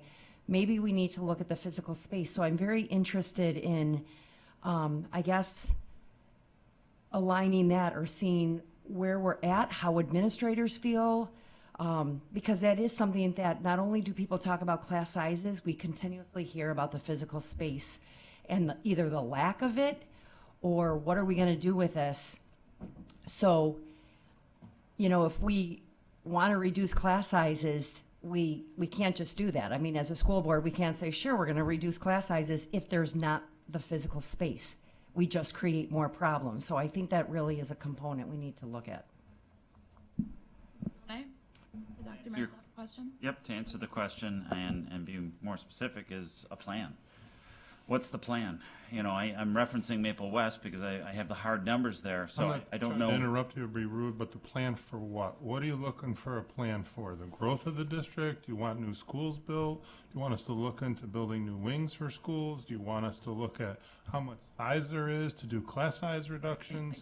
I guess Dr. Martzloff, that really has to come back to the district. I'm not an architect. I'm not an expert at class size design or utilization of the space. That's not my specialty.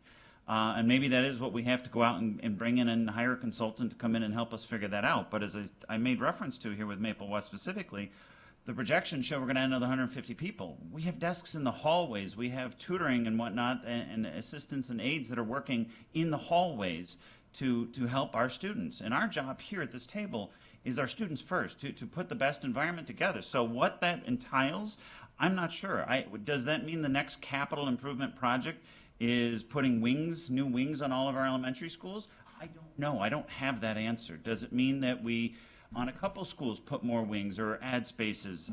What's the long-term projection? I mean, me personally, it's never been a secret. I would love to see us bring the pre-K program in-house, but we don't have the facilities to do that currently. I'm going to interrupt just for a moment, just because we already did vote on this motion, and I just want to keep our agenda moving. But Dr. Martzloff asked from the board if we have any specific requests we want to see in terms of reports. So I don't think saying what's the plan is appropriate as a report request. Madam President, I disagree with you. I'm saying that we need to get the information to be given ideas on how to solve it. He's asking us what our specific questions are. What do we want to see as a board? Because we are part of that plan. So we can't keep pointing. Well, I'm giving ideas here. Madam President, I'm giving ideas, whether it be extensions, additions to the buildings, or whatever, bringing in consultants. It probably starts with bringing a consultant in and discussing this.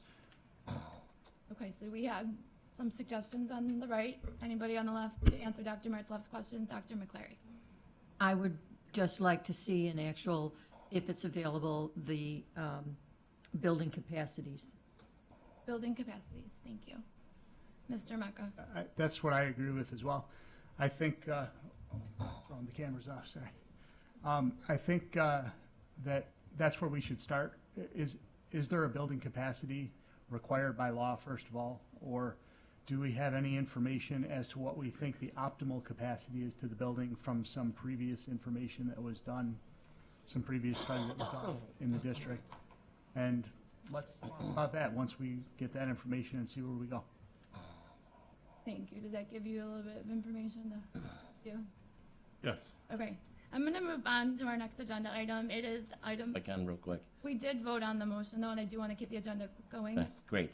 So just well, first off, I echo the same thing that Suzanne said. I think the physical space is important, but if you're asking me, an individual board member, what I'd be interested to see is in looking at our elementary schools, if we were to change class size guidelines, what would it look like capacity-wise at 20, 22, 23, or whatever hypothetical numbers we may want to put forward, but because that affects the amount of space you need.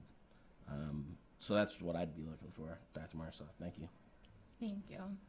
Item 14 is finance. Dr. Martzlaff, would you like to start the budget development presentation?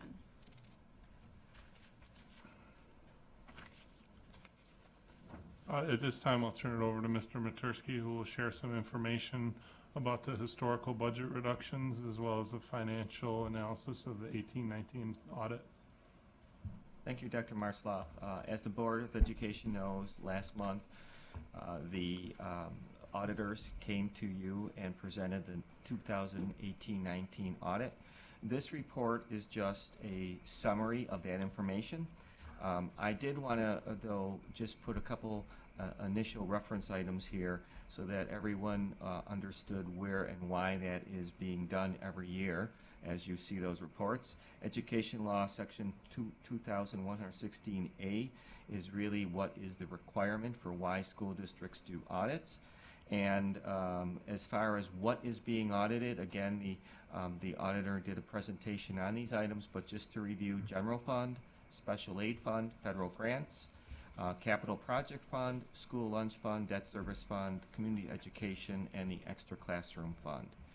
So just to go through the highlights here and what was the difference between this year and last year, I'm starting with revenue and expenses, and as you can see, there was about a $5 million increase on the revenue side, and that was typically, as you may expect to have seen, caused by the increase in the tax levy. We had some additional investment income, which was due to the interest rate increases, and the state aid was up. So that essentially made up that $5 million, and we had $8 million on the expenditure side. $5 million of that was for salaries, which again is our typical increase, and we did have about a $3.3 million additional pay down from what we normally do of our bond anticipation note. So moving to the balance sheet side, again, you can see there relatively stability here, and we had about a $2 million difference on the assets and $2 million on liabilities. Essentially, the increase we received for interest earnings really contributed to higher asset numbers here, what we are holding in cash. And on the liability side, we had a higher New York retirement system payments and about $800,000 in general increases throughout the district and other liabilities. So again, pretty stable. So I wanted to show how this information works back into the fund balance, and I just want to start with some of the definitions of what the fund balance categories represent.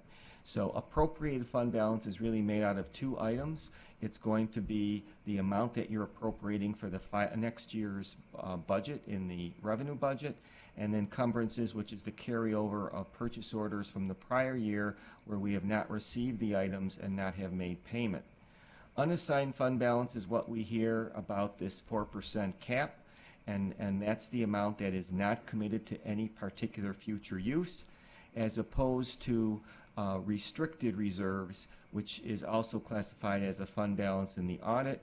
And you can see here are a listing of all of our reserves: insurance, unemployment, tax tertiary, capital, workers' comp, repair, employee benefit and accrued liabilities, and our employee retirement system reserve. The important point to note about restricted reserves is that the dollars that are deposited in those funds can only be used for those items as written by law. So this information, I provided a preliminary report throughout actually in June and then again in August, and this is the final report. And what it really shows is what transpired regarding the reserves. You have your beginning balance, and I'm not going to go over all the numbers in detail. They're in your board packet, but what I will share is really what the categories represent. And the second category there, expenses closed to the reserves, that is essentially what it means. All of those reserves, we closed expenses we incurred in the last budget year to that reserve. Once we do that, the next item required by law is to post interest on the balances that were in those reserves throughout the year. And so those are interest amounts that we posted. And then that following column represents the funding amounts that we put into each of those reserves. Couple key points here. You can see that the capital reserve for buses, as we wrote into the propositions, was to remove that reserve and create a new reserve, which is listed as the Capital Building 2019. So that's why you see those dollars transferred into that reserve with a little additional increase. The other item I want to note is, although the capital reserves in total are pretty much the same, that also means or shows that we had a pretty substantial transfer out last year, and that was due to the capital project that was ending up, the 2015 projects, and that was almost $2.5 million. So the fact that we were able to refund those reserves and keep that balance stable really shows what happened last year when it comes to our capital reserves. So just going over to the last column, I want to show that, again, you can file the numbers over and how they transpire to balances. But again, the net fund balance increase was about $400,000, $400,229 to be exact. So our budget and expenses were almost equal last budget year. So again, here's just a summary of the fund balance changes. As I mentioned, capital reserves, we had an outflow of $2.25 million. Capital funding was up about $3.9 million. And then a capital fund transfer, as I mentioned, the transportation reserve was eliminated. And other reserve changes, those changes that you see that might have been decreases, that was dependent on the external reports we received from such as our workers' comp consultant, who tells us what our liabilities would be in the future. So those are the reasons why we make adjustments to the actual balances in the reserves. So impact on the 2020-21 budget development process, which is fast approaching. Again, actual revenues and expenses were about equal. Key factor last year is that our bond anticipation note payment was made, a larger payment, and that really keys our position for what could be the capital project for school building security, which will be presented shortly in the budget process. And then lastly, I would say that we're in a very good financially stable position where our revenues and expense budgets are in balance. The last piece of information included in your packet is a detail that you've been receiving every year. This goes over 13 years of budget increase or proposed increases and then reductions. And so I just summarized that information here. You can go back to the initial year and right through the last budget cycle. But over that period of time, all the budget categories, all the requests equaled about $83.5 million. And of that, we made about $27.5 million in reductions. Our total budget increases was the $56 million. And interestingly, when you take an average budget increase over those 13 years, it came to $4,373,857. And last year, our budget increase, $4,369,149, almost right on. So again, that's a typical increase. That's what we've been doing, and it doesn't mean it's always the same every year, but it just shows over a long period of time, that's how we average it out. Salary and benefits, something that you all are aware, 90.57% of all the increases were going to salary and benefits, or about almost $1 million of that total $56 million increase. So with that, the upcoming budget development information in December, we'll be presenting information on an updated long-range plan and updated information on the long-range reserve plan. Thank you, Mr. Matursky. Any questions or comments? Mr. Mecca? I was just wondering, I saw that 90.57% of increases were budget and salaries. Do we have a sense of if that represents more FTEs, or is that additional salary for current employees, or? Most of that was just contracted salary increases. Okay, thanks. Any other questions or comments? Thank you again, Mr. Maturski, for the report. Next item, approval of the district's corrective action plan for the 2018-2019 audit. Would someone like to make a motion for the district's corrective action plan for the 2018-2019 audit as presented? Mr. Lemay, thank you. Is there a second? Mrs. Krieger, is there any discussion? Seeing none, all in favor? Opposed, abstentions, motion carried unanimously. Liaison reports. If you have any liaison reports, please send them to Mrs. Carey. The list of meeting dates are in board docs. Since our last regular board meeting, has anyone attended a school event that you wish to report on? Yes, sure. A few Fridays ago, I had the privilege of attending Fall Fun Night at Maple East. Was extremely successful, a lot of smiling faces, happy kids. I believe I ran into Dr. Bowen there as well. So it's always a wonderful event. I've been attending it for many years, so kudos on a successful event that evening. Thank you. Did you submit a report for that event? No, that's still on my to-do list. Okay, thank you. Checking the chart, I wanted to make sure it was accurate. All right, thank you. Legislative items. Are there any legislative matters that anyone chooses to discuss? No, thank you. All right, the moment we've been waiting for, our reading and writing workshop presentation. Dr. Mertzloff, would you like to introduce our presenters, please? Thank you again, Mrs. Leatherbarrow. This time I'm going to turn it over to our Assistant Superintendent for Instruction, Dr. Marie Balin, who will introduce our guests and walk us through this presentation. Dr. Balin?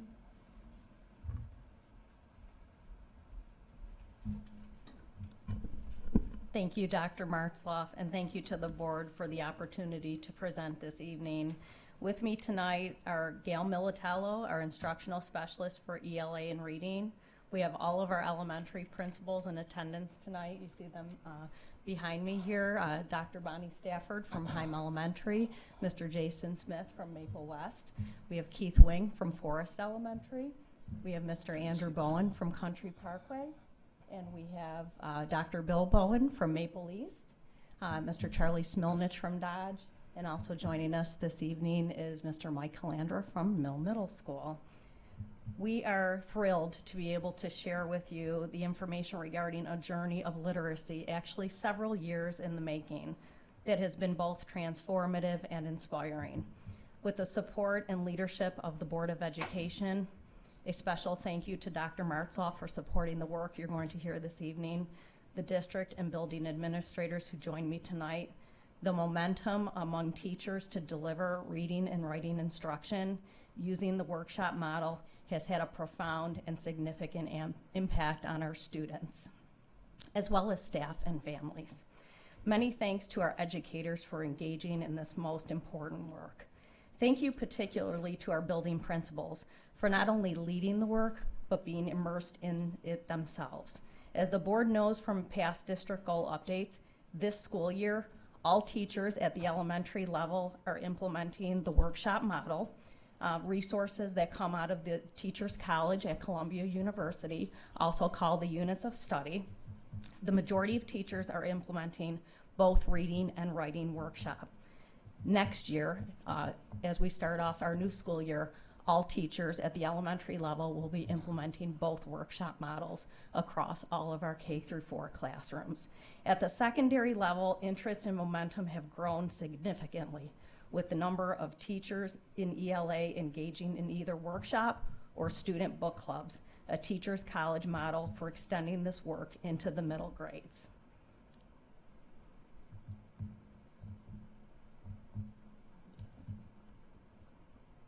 I don't see the PowerPoint, so thank you. Thank you. Our session goals here are reflected here for you on the screen. Along with presenting an overview of the workshop model, we will share the road that has taken us to where we are now and into the future. To begin, Mrs. Militello will offer us information regarding the workshop model within the larger literacy framework, and our principals will then briefly address the workshop and mini lesson frameworks. You will hear a bit about the Reading and Writing Bill of Rights and why the change to the workshop model occurred. Good evening. It's best to begin with balanced literacy. For over 20 years, our district has embraced a balanced literacy approach in our ELA classrooms. And what that means is the components of read aloud, shared reading, interactive read aloud, guided reading, word study, spelling, and writing, both interactive as well as shared, modeled, and guided, and independent reading, all make up a balanced literacy program. In shifting to a workshop model, the main components are still there. It's just that we are exchanging the emphasis on guided reading to a reading workshop model. On the diagram, you can see a circle, and that embraces that workshop time. It begins with a mini lesson of 10 minutes, which is led by the teacher, but it's an invitation to explore the teaching point of the day, followed by time when children engage in actual reading and or reading or writing during that workshop time, and they're actually engaged in texts that they've self-selected that are at their independent level if they're reading, or they're engaged in writing in a particular genre in a topic of their choice. During that workshop time, while children are reading and or writing, the teacher is circulating among the students, conferencing, clustering students for small group work based on the ongoing information that he or she has gathered in their observations of the children's work. The workshop concludes with a share where children are brought back together, and there's some sort of a follow-up or a celebration that takes place that brings the lesson to closure.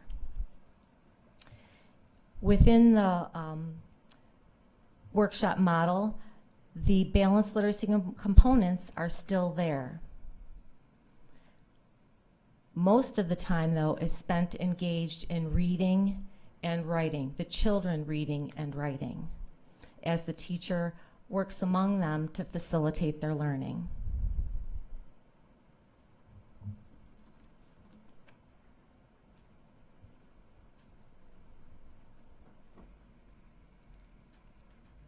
Good evening, everyone, and thanks for having us tonight. I'm going to talk a little bit about what the class setting looks like. So there are specific structures and routines in the workshop model that are very predictable, happen every single day. So if you were to walk into a classroom in a K-4 setting in our district right now, this is what you would see every single day. It starts with a mini lesson. So the mini lesson is no more than 10 minutes. And the reason to keep that mini lesson brief is to allow for maximum opportunities for independent reading and independent writing in the classroom. So the mini lesson, teachers teach their students one thing, a skill or a strategy that has to do with reading or writing, just one thing. And in the next slide, I'll talk to you a little bit more about what that actual mini lesson looks like. But the mini lesson is 10 minutes. It's the explicit direct instruction component. That leads into the independent work. So most of the class, the kids are working independently on either reading or writing. And while they're doing this, the teacher is circulating around the room, conferring with students either one-on-one, or the teacher might be working with a small reading group on a strategy or a skill. The teacher pauses towards the end of the lesson for a mid-teaching point or a mid-workshop point where they'll give the whole class a reminder. And at the end of that workshop, it ends with a share where students could either share what they worked on with the partner or share what they worked on with the entire class. So that mini lesson is really the core of the workshop. It's very important. It's only 10 minutes, but there are specific structures that the teachers talk about very clearly in those 10 minutes. It starts with a connection. So the connection is very important because the teacher connects the new learning with what students have been done that led up to that particular lesson. And the teachers have anchor charts throughout their classroom. So the anchor charts are large sheets of easel paper, and they have content and skills and concepts and big ideas that students have learned throughout the unit. And during that connection, the teacher is referencing those anchor charts and connecting what students have learned to the new learning. And the new learning, the teacher actually says every day, today I am going to teach you, and it's a new skill or strategy or something that has to do with reading or writing, just one particular thing. After that, the teaching point. In the teaching, the teacher will model or demonstrate the skill or the strategy that the teacher just shared with the student. The active engagement component, so that's really important. And remember, this all happens in 10 minutes. Students have a designated partner. And for active engagement, to allow for processing of new content, they may turn and talk and share what they learned with the partner. They may practice the skill with the partner. They might share with the entire class. And then finally is the link. So the teacher will come back to that teaching point, and the teacher will connect it to the independent reading or writing, and then say, off you go. And then the students go off and they work independently. And they work independently on either their reading or their writing. And all classrooms are equipped with the classroom library to match students with the appropriate book at their level and interest.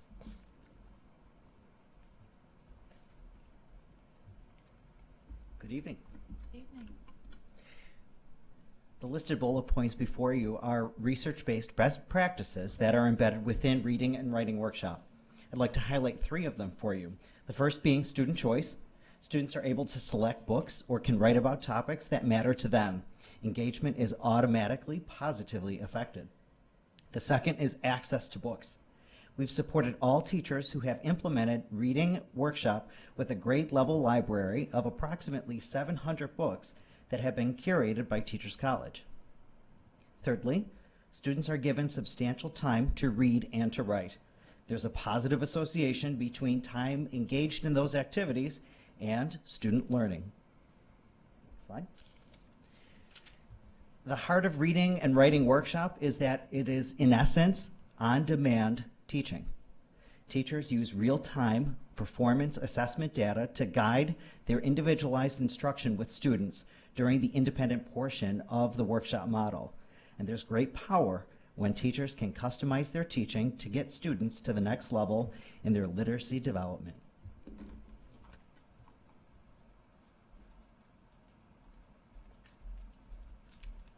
Good evening, everyone. The next 2 slides show the guiding principles behind the workshop model, and this Reading and Writing Bill of Rights really underpins all of the units and methods behind the workshop model. You can kind of look at it almost as like the promise that we make to our students and to their parents about the type of reading and writing instruction their students will receive at our elementary schools. And the really nice thing about this too is that it really ensures that the instruction that a student receives in one school isn't going to be vastly different from the instruction that they would receive at another school. So a nice thing too is if they transfer from one elementary school to another here in the district, they then will already have been familiar with the workshop model.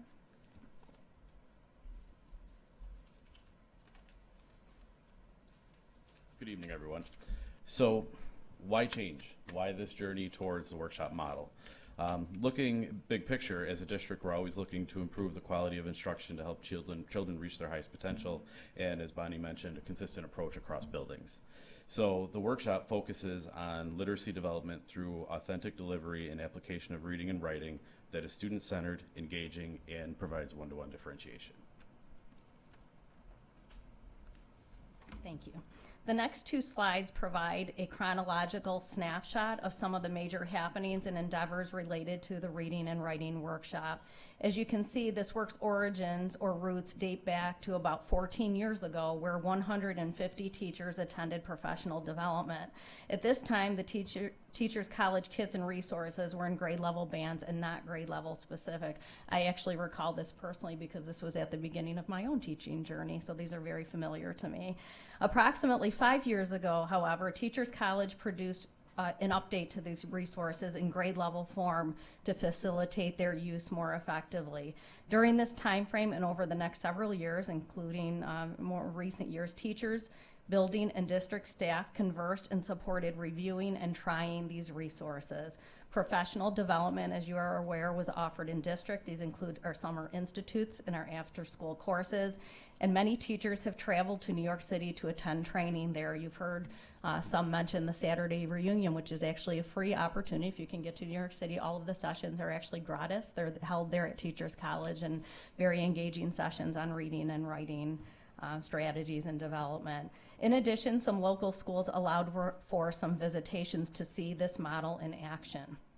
In more recent years, our leaders, including myself and Dr. Martzloff, Mrs. Militello, and our principals, have attended institutes at Teachers College. Several attended what they call leadership institutes. We've also held a Teachers College, and it's ongoing as we speak, Principals and Administrators Academy was held here in Williamsville for principals and assistant principals in the district, and instructional coaching was implemented as a resource to support teachers and schools with implementation. Over the last several years, Teachers College has had a direct professional development partnership with 4 of our schools, which serve as what they call lab sites. This approach follows what is considered to be a lesson study model of job-embedded professional development, whereby a facilitator provides professional development, collaborates with the group, lessons are taught, and the educators reflect on the practices. They will then carry these best practices back into their own classrooms with their own students. At this time, I would like to invite Mr. Smilnich, Mr. Wing, and Mr. Calandra to briefly offer their perspectives of the power of this work and the resulting impacts. While these comments are theirs, they are also representative of what I believe you would hear from any principal speaking to the workshop model. All right, I'm just speaking on behalf of the Professional Development as a project school, a partnership school for the past 3 years. This partnership consists of 10 staff development days where the staff developers from Columbia University actually come to Dodge Elementary 10 days a year, working with specific grade levels with lab sites and students. Pretty much having teachers, administrators, everybody held accountable, not only to be present but also to teach hands-on. When we were in New York City visiting, this happened in front of 34 kids. Here, a little bit less, but it's fine how we do it and what we do. But I'll tell you what, this is some of the most powerful professional development that I've ever seen, been a part of, and I can tell you the teachers that are in Dodge Elementary concur 100%. Good evening. And how does this work and what makes it great? Well, most importantly, our students love this work. And what they love about it seems to be is the choice that they're given, both within the reading and the writing. They also, within the lessons, receive whole group, small group, and differentiated individualized instruction one-to-one in the conferring process. To me, one of the most compelling parts is the volume of reading that has occurred with our students. Before we went to this work, I could safely say that a typical second or third grader may read 1 to 3 chapter books in a year. Right now we have kids, we anticipate reading 50, 60, over 100 chapter books before the year's over. The quality of the writing and the ability of the students to self-edit their own work has been absolutely amazing. And most importantly, we've seen a real fostering of the love of reading and writing with our students. All the principals here can tell you we'll have times where we have recess and we have kids who want to stay behind because they want to finish their writing. Good evening. So coming to this from a 17-year veteran at the middle school principal, I can tell you that over the past 2 years, I've never seen the level of excitement, especially at the 5th and 6th grade level, from kids and teachers with regard to the program. One of the things, as Mr. Wing mentioned, the volume that is being read. I talked to a couple students today, and one of the things that they shared with me about the power of the workshop is the conferring, and as Mr. Wing said, the choice. We have several libraries, and I have to thank you for the support that you've given us financially to supply those libraries, because that's what they need. At the middle school level, you tend to see a little bit of a decrease in the love for reading. That has not been the case. Even talking with parents, kids are not they're reading many and several books at home. And one of the things too, from the teacher's perspective, is the amount of writing that kids are just continuing to write. Walking down the hallways at Middle School, I have to sometimes tell the students, please put the book away because you don't bump into someone. The next safety comes first. But overall, one of the most exciting things that I've seen in my 17 years in terms of reading and writing.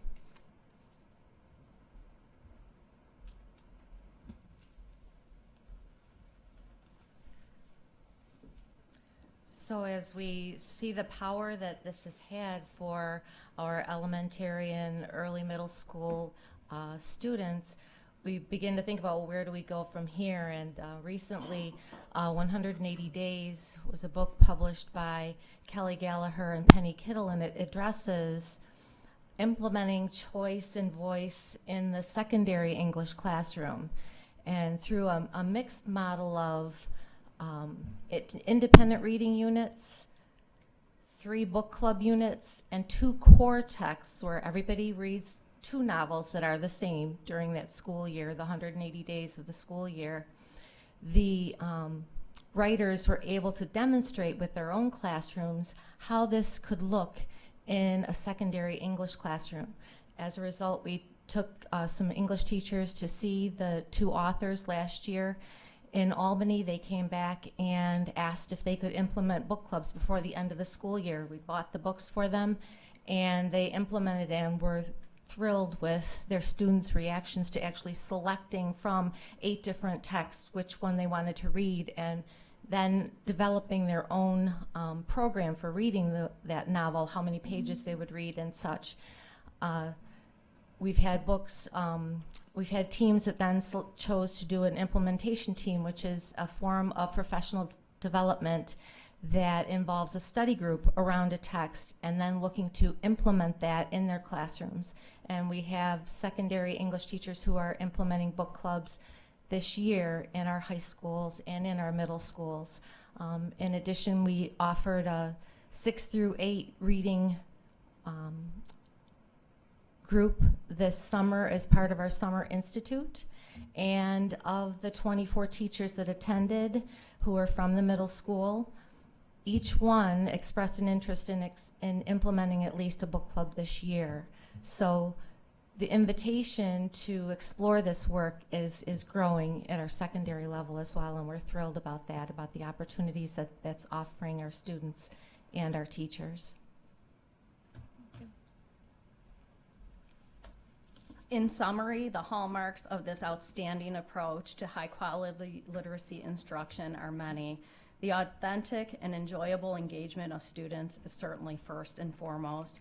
Our educators have made a strong commitment to best practices which foster student growth and a love for reading and writing that really had been unseen for some of our learners.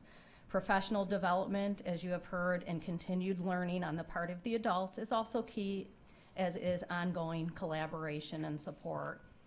All schools, just so you are aware, and as was reflected in our goal summary for you previously shared, have committed to pacing charts. This is a roadmap by grade level at each of our schools, implementing the workshop model for student learning that will occur at each grade level. Embedded within, at given intervals, are also celebrations of student success and showcasing work, sharing with others. As the Board of Education is aware and has been mentioned earlier by one of our presenters, the financial commitment has been significant with book collections, kits, and professional development as critical components of successful implementation. This has been accomplished primarily through established funding such as textbook funds, classroom resource dollars, and grant monies. Coaching support was a needed support structure that was achieved through the budget process. To conclude, the momentum towards this systemic change has been outstanding.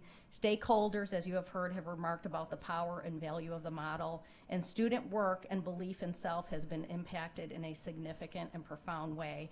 As we move into the next steps, as students have grown and changed, the attention to K-12 implications and certainly our next steps continue.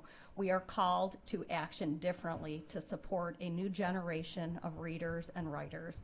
In addition, addition, ongoing communication with families is essential for continued student success. Once again, thank you for the opportunity to share this work with you this evening. It is certainly a journey that is fulfilling but challenging, and most importantly, one of partnership, collaboration, and commitment on behalf of students. At this time, we would be glad to address any questions or receive any comments. Thank you. Any questions from the board? We'll start down at the right and we'll go down the table. Mrs. Beeger. I have a comment, and I hope it's not too long-winded. I will try to be quick, but I just need to say that this presentation and this work makes me so proud of this school district. One of the slides said, why change? And when my oldest came to school 8-10 years ago, I had concerns about maybe an excess of worksheets, standardization, worrying about tests and numbers and scores and things, and this shift to the workshop model and how engaging this work is. I mean, those examples that you had about the reading and writing, that it's not just a teacher talking to kids. These are kids reading and writing every single day. And it's allowing for differentiation for kids to work at their level. So they have their independent level. They have the topic of their own choice, which I have my own personal stories I won't get into, but I've seen in my own children the shift. When I go to a parent conference and a teacher says he's a limited writer and is really struggling, versus the shift in the teaching model. Both excellent teachers, but once he had the choice to write about the topic within that genre, he thinks he's a writer now a couple years later. Like, it's life-changing, this shift. I don't mean to sound grandiose, but I'm not kidding. I really think that the work Williamsville has done here is brilliant. I think that the PD is outstanding because you're not just sending teachers to classes. Everybody is involved in this, and you did it in such a beautiful grassroots way where people who believed in it started. The fact that administrators are going to the Saturday reunion is amazing. And then to see administrators be able to speak to what this is, that you've done this work. And then, I mean, I went to a PTA meeting once at Dodge, and Mr. Smilnich said, next month, he and Mrs. Buffamani, we're going to go through a mini lesson with parents. Like, it's just incredible how you have encompassed this. I'm thankful to you for your leadership in this, to Gail and leaders, teachers, everyone for believing in this, because I truly am proud of the work that Williamsville has done here, and I feel honored and thrilled to have my children receiving this kind of reading and writing instruction. Thank you so much. Thank you so much for those very kind words, and thank you to all colleagues, because it certainly has been a team effort and a great journey. I think after hearing Mrs. Beeger's very kind comments, I think we're done. Everyone gets a day off tomorrow. There'll be prizes all around, and thank you, Mrs. Beeger, for those very positive comments. I think what you're seeing tonight is the results of people really working together and collaborating to get this work done through Dr. Balin and Mrs. Militello's leadership, as well as the leadership of our 6 elementary principals and one of our middle school principals. It's just been tremendous to see this grow across the district and the excitement that's generated. I guess I don't mean to jump in front, Mr. Bornstein. I apologize. I know you had your hand up. Why would anyone in our district not want to do this? What is the detractor that makes people steer away from it? Please come up, Mr. Smilnich. I'll have Mr. Smilnich speak to that. And thank you for the kind words as well, Dr. Martzloff. They're greatly appreciated. You're welcome. I would never expect Mr. Smilnich to come up and answer that question. Yeah. The reason not to do it, honestly, here, it's not a kid reason. It's more of, it's hard. It takes a lot of commitment. It's brand new. It's the unknown. You're going into a classroom and you're a brand new teacher all over again. And you've been doing it, I've been doing this for 19 years, and relearning and retraining my brain as an adult is not easy.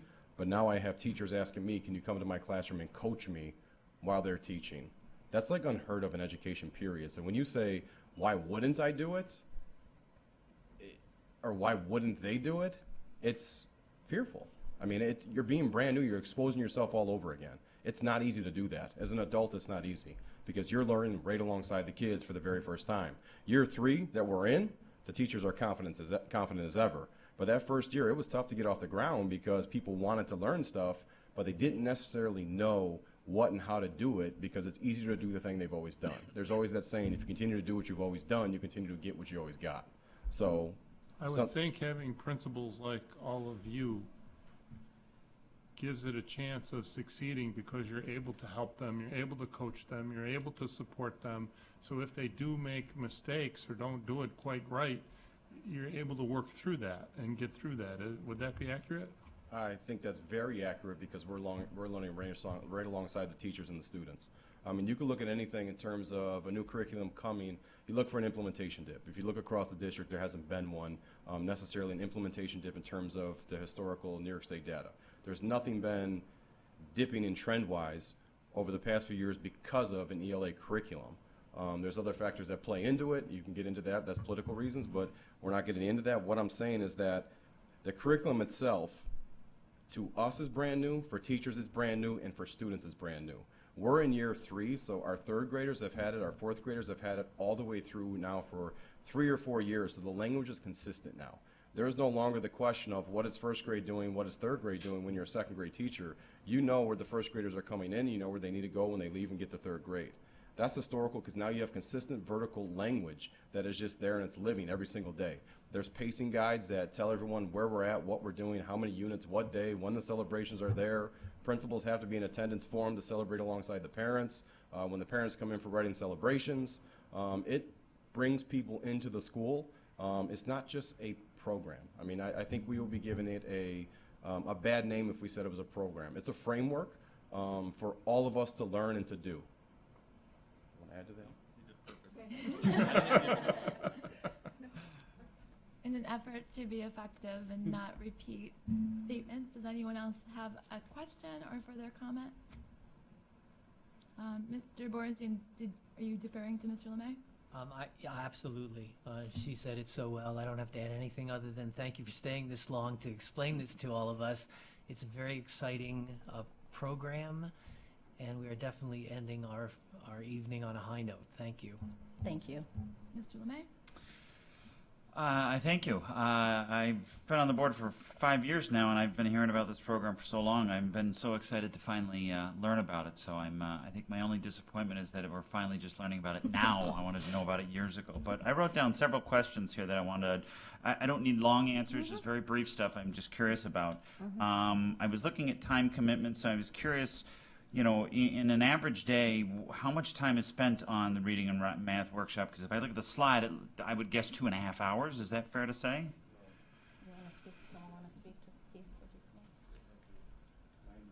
So for writing workshop, you'd have about 45 minutes. Now, it varies by grade level because you may not have as long of a stay with it at the kindergarten level as opposed to the 4th grade level. But what you want to do with the kids is build stamina. That's what we call it, actually. As the year goes along, when the kids first get there in September, they don't have as great of stamina for writing and for reading. But as the year stretches out, they do. So 45 minutes for reading, 45 minutes for writing, but then we have another 20-minute block for what's called read aloud, which the teacher reads to them, asks questions, and then we also have our phonics instruction, which is a part of that ELA as well. So 45, 45, 20, and 20, 90, 110, 130 minutes total of ELA about. Okay. Is that about the same amount of time that we used to spend on this curriculum? It's okay.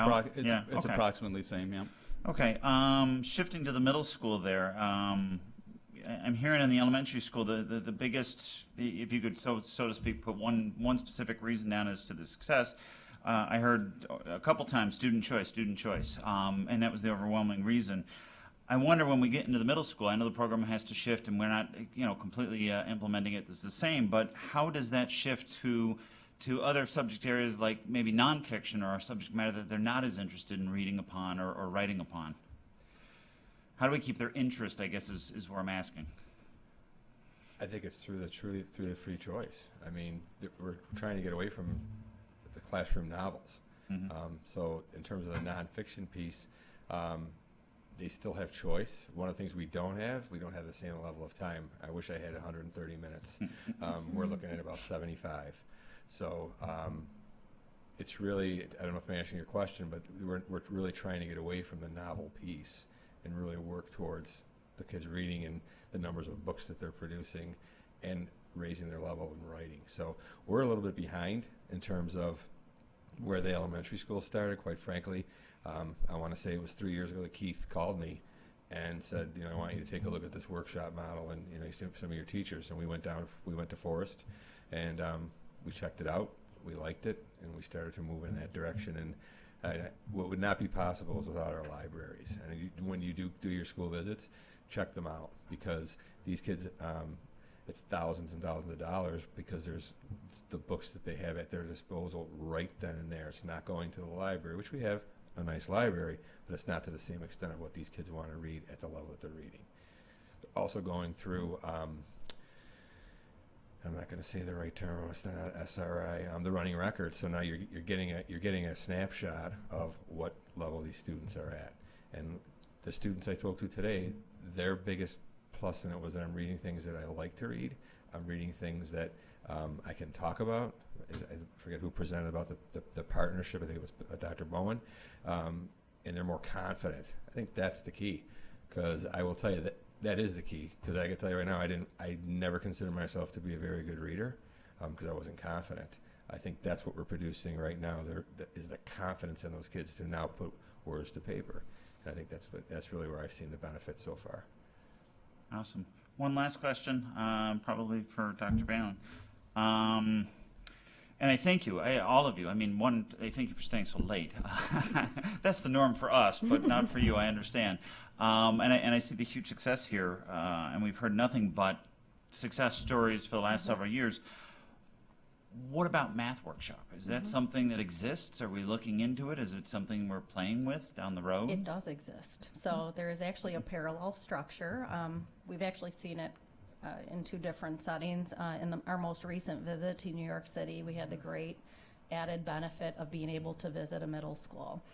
They had planned several different classroom visitations for us. Most of them were in the English or ELA setting, but they did offer a few options that actually took place not just in math, but in science and social studies. Essentially, the framework is similar. It's about students getting some direct instruction, working in partnership with their fellow students, with their teacher. The talking points that you heard today, that structure for the workshop model is essentially what they follow in all of their classrooms. Math was of particular interest to me because I was saying, what does this look like in math? Right. You know, and I will tell you, it was a fascinating observation to see the kids in action.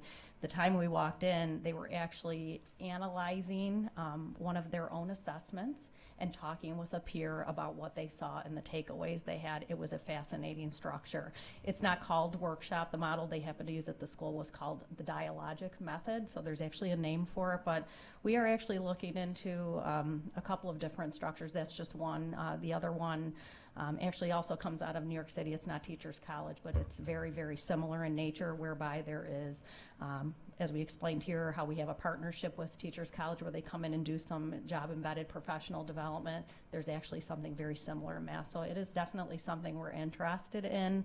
One of the things we have to be cognizant of, and as we heard here today, this is a massive undertaking. So we don't want to layer too much on because overload can certainly happen, but I will tell you this is of great interest to us. We have seen it, and we're looking at how to get it off the ground, and much of it is really offering opportunities to people to wrap their arms around it, learn about it, and then try it out. So it is something on the horizon for sure. Well, thank you. Again, I was so excited. I literally felt like a little boy going, I can't wait for this presentation. I can't wait. We were too, so thanks. I really want to thank you guys for doing this. Thank you so much. Thank you. Just quickly, I do think it's absolutely outstanding, and I think the difference that we're seeing in middle school and high school, it's not that the students don't want to write, it's that they didn't know how to write, and that's what makes a reluctant, reader and writer, is that they don't know how. And with everything that you just showed with this Readers and Writers Workshop, the differentiated instruction that's provided, focusing on that individual learner, and having them become independent, having them become confident is outstanding.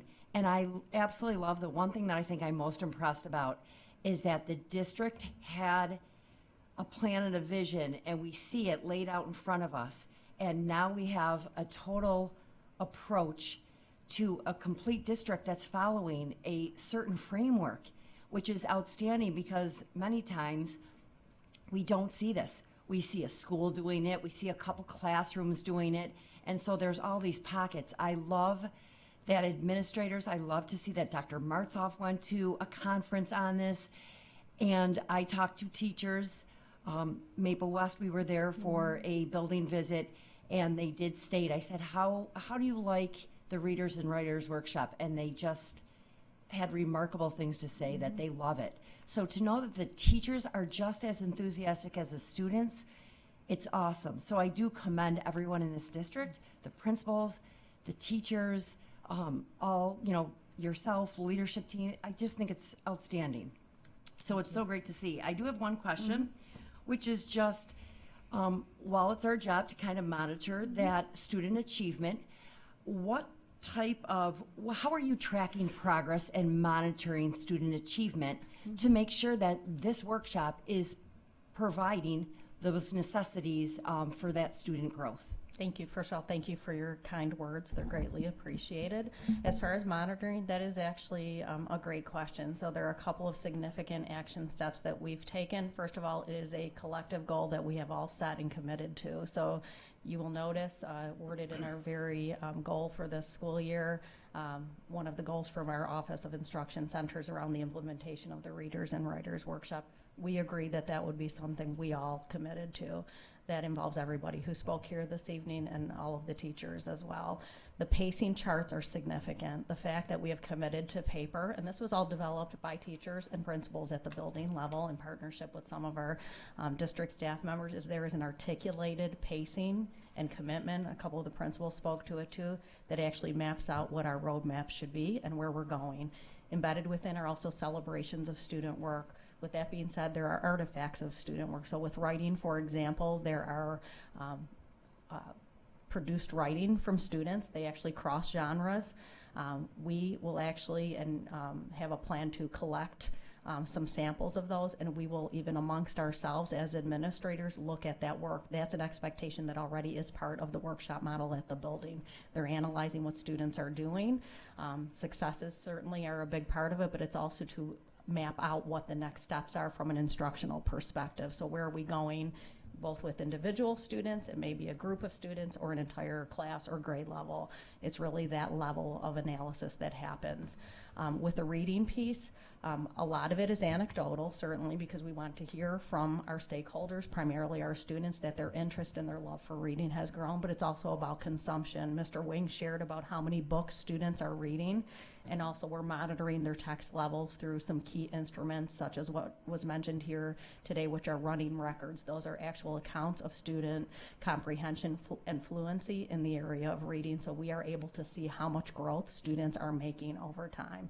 As we're getting into older grades and students who are, let's say, moving out of the primary grades, K1 and 2, that has to continue. So it's not just an effort that is relegated to K1 and 2 for developmental purposes. It's keeping that momentum going. And it's also acknowledging that there are challenges along the way. That's for adults as well. Some of the learning that we talked about is keeping that energy flowing. What do we need? Primarily, it's looking at what students are reading in the area of reading. They are consuming so many books. We have to look at what else we can provide them. Frankly, it's at a massive level of consumption. So from an assessment perspective, I believe we have things well covered. We are actually going to be moving to a uniform method whereby there are actually Teachers College running records. That is something we're working on with staff, and that actually came as much of a suggestion from teachers as something we thought was important as well. So there are several different ways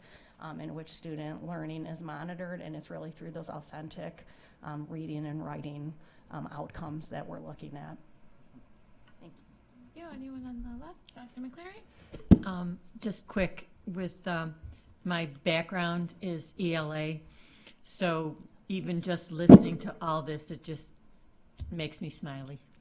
I'm so glad. Thank you. Thank you. Thanks for the presentation. I've written down 23 questions, so let's get started. This sure seems to beat learning reading from the SRA box. I don't know if anybody remembers that.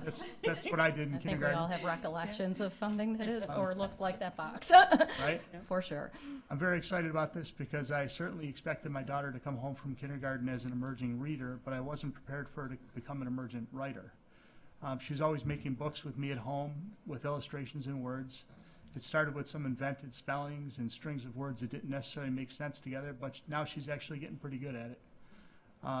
She's moved on to the task of asking me how to spell everything, which is getting kind of annoying, but I'm outsourcing that task to Alexa.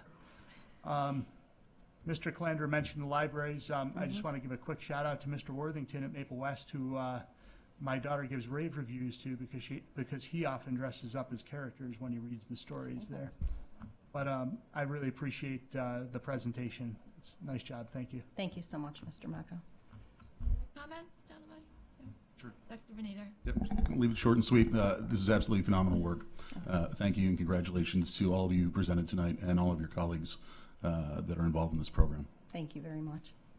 I won't repeat all the wonderful comments. I agree with all of them. I do have one question about homework. How will homework look different, and will it include the spelling homework component, and will there be weekly spelling tests still? Would someone like to come up and address that, please? So there still will be spelling, but that's not related to Teachers College. We still want to know that kids can spell. But there's not homework really with Teachers College besides reading. So I have 2 kids in my school. They each have 20 minutes a night of reading. And that's it. And that's great. I'm really happy to hear that. Me Thank too. you so much. Any working parent will support that. You're aware that, again, alongside our district goal of implementing the workshop model is also looking at homework practices. So that is really something we're going to be delving into most deeply, but I think we share a common goal in looking at meaningful experiences for students. I think I worked with everyone to resolve that one. So Thank you, Dr. Martzloff. We'll check that off the list. A couple things. I don't know if this could happen or if it would be too much. We certainly don't want to put too much pressure on any school. But the board visits every school throughout the year. Is there a day where a board visit is happening where we could kind of showcase this framework at the school, take a look at the libraries, maybe even be there on the date of a celebration? I don't know if that would be too hectic or too much, but just to get really a better idea of how it's implemented on the daily basis at one of the schools. I don't want to make any special arrangements like we're going to move the celebration from next Monday to 3 Tuesdays from now or anything like that. But if there's a time that it falls and it works and we could make it happen, I don't know. I don't want to speak for the board, but I think it would be interesting to see. I'll chime in and say that I was thinking it. I didn't want to ask it because I felt it might be a little bold, but I would love to see this in action. I think all of those things are possible. Mr. LeMay emailed me during the... I think I saw him typing. No, no, they're absolutely possible. I'm happy to see it in action. There's nothing like seeing the students and their teachers engaged in this meaningful work. And I think we can certainly match calendars and see what the possibilities are. One other question I had. In the writing process, the last step is publishing. Has any students published any of their writing? If so, where? How? I think that's fantastic if we can find ways to do that. It gives it so much more meaning and authenticity to say I published my book. You're absolutely right, because one of the things we share with students is while you're writing for self, you're also writing to share with peers, right, and with the larger audience before you. So does someone want to come up and speak to the publishing? We're tired. Yeah, part of the celebrations with the grade levels is that they actually have like an author's chair, and so they can share their writing piece. And one of the celebrations that I went into in 4th grade, it was actually so much fun because you could definitely tell the kids who had used their rubric to kind of self-assess. And I think one of the hard things, it's a little bit of a mindset shift, is that with Readers and Writers Workshop, like in the past, we've always published quote unquote perfection. And with Readers and Writers Workshop, they publish, and it doesn't have to be a perfect writing piece. And I think that's a hard thing to kind of get away from, because, you know, you want that. But it was actually fun. The one class I went into, the boy was talking about, I don't know, he wrote this whole piece about how he ended up having to go to the hospital, and to make a long story short, the doctor told him he needed to drink more milk, and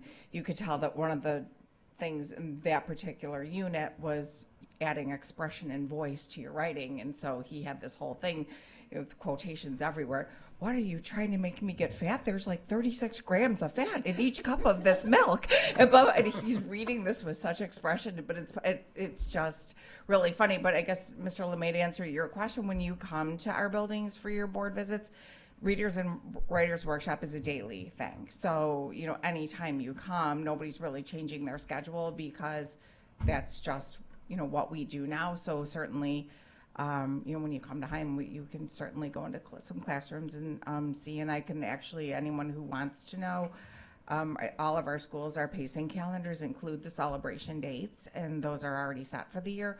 So if you just reached out to any of us, we could certainly provide you with those celebration dates. And so, Thank you so much. And you will see writing everywhere. So I think you'll notice as you walk the halls, it really is about sharing. That's what we've shared with children, and don't be afraid to take risks. I think if you're looking for perfection as a learner, as anyone, you're going to be more hesitant in putting things out there. And I think what we've seen is just the opposite of that. So my favorite quote was Mr. Calandra. Oh, yeah. Put down the book. Put down the book.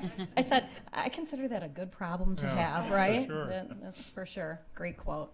Thank you, everyone. Thank Terrific you. job. Thank you. Keep up the great work. Thanks so much again.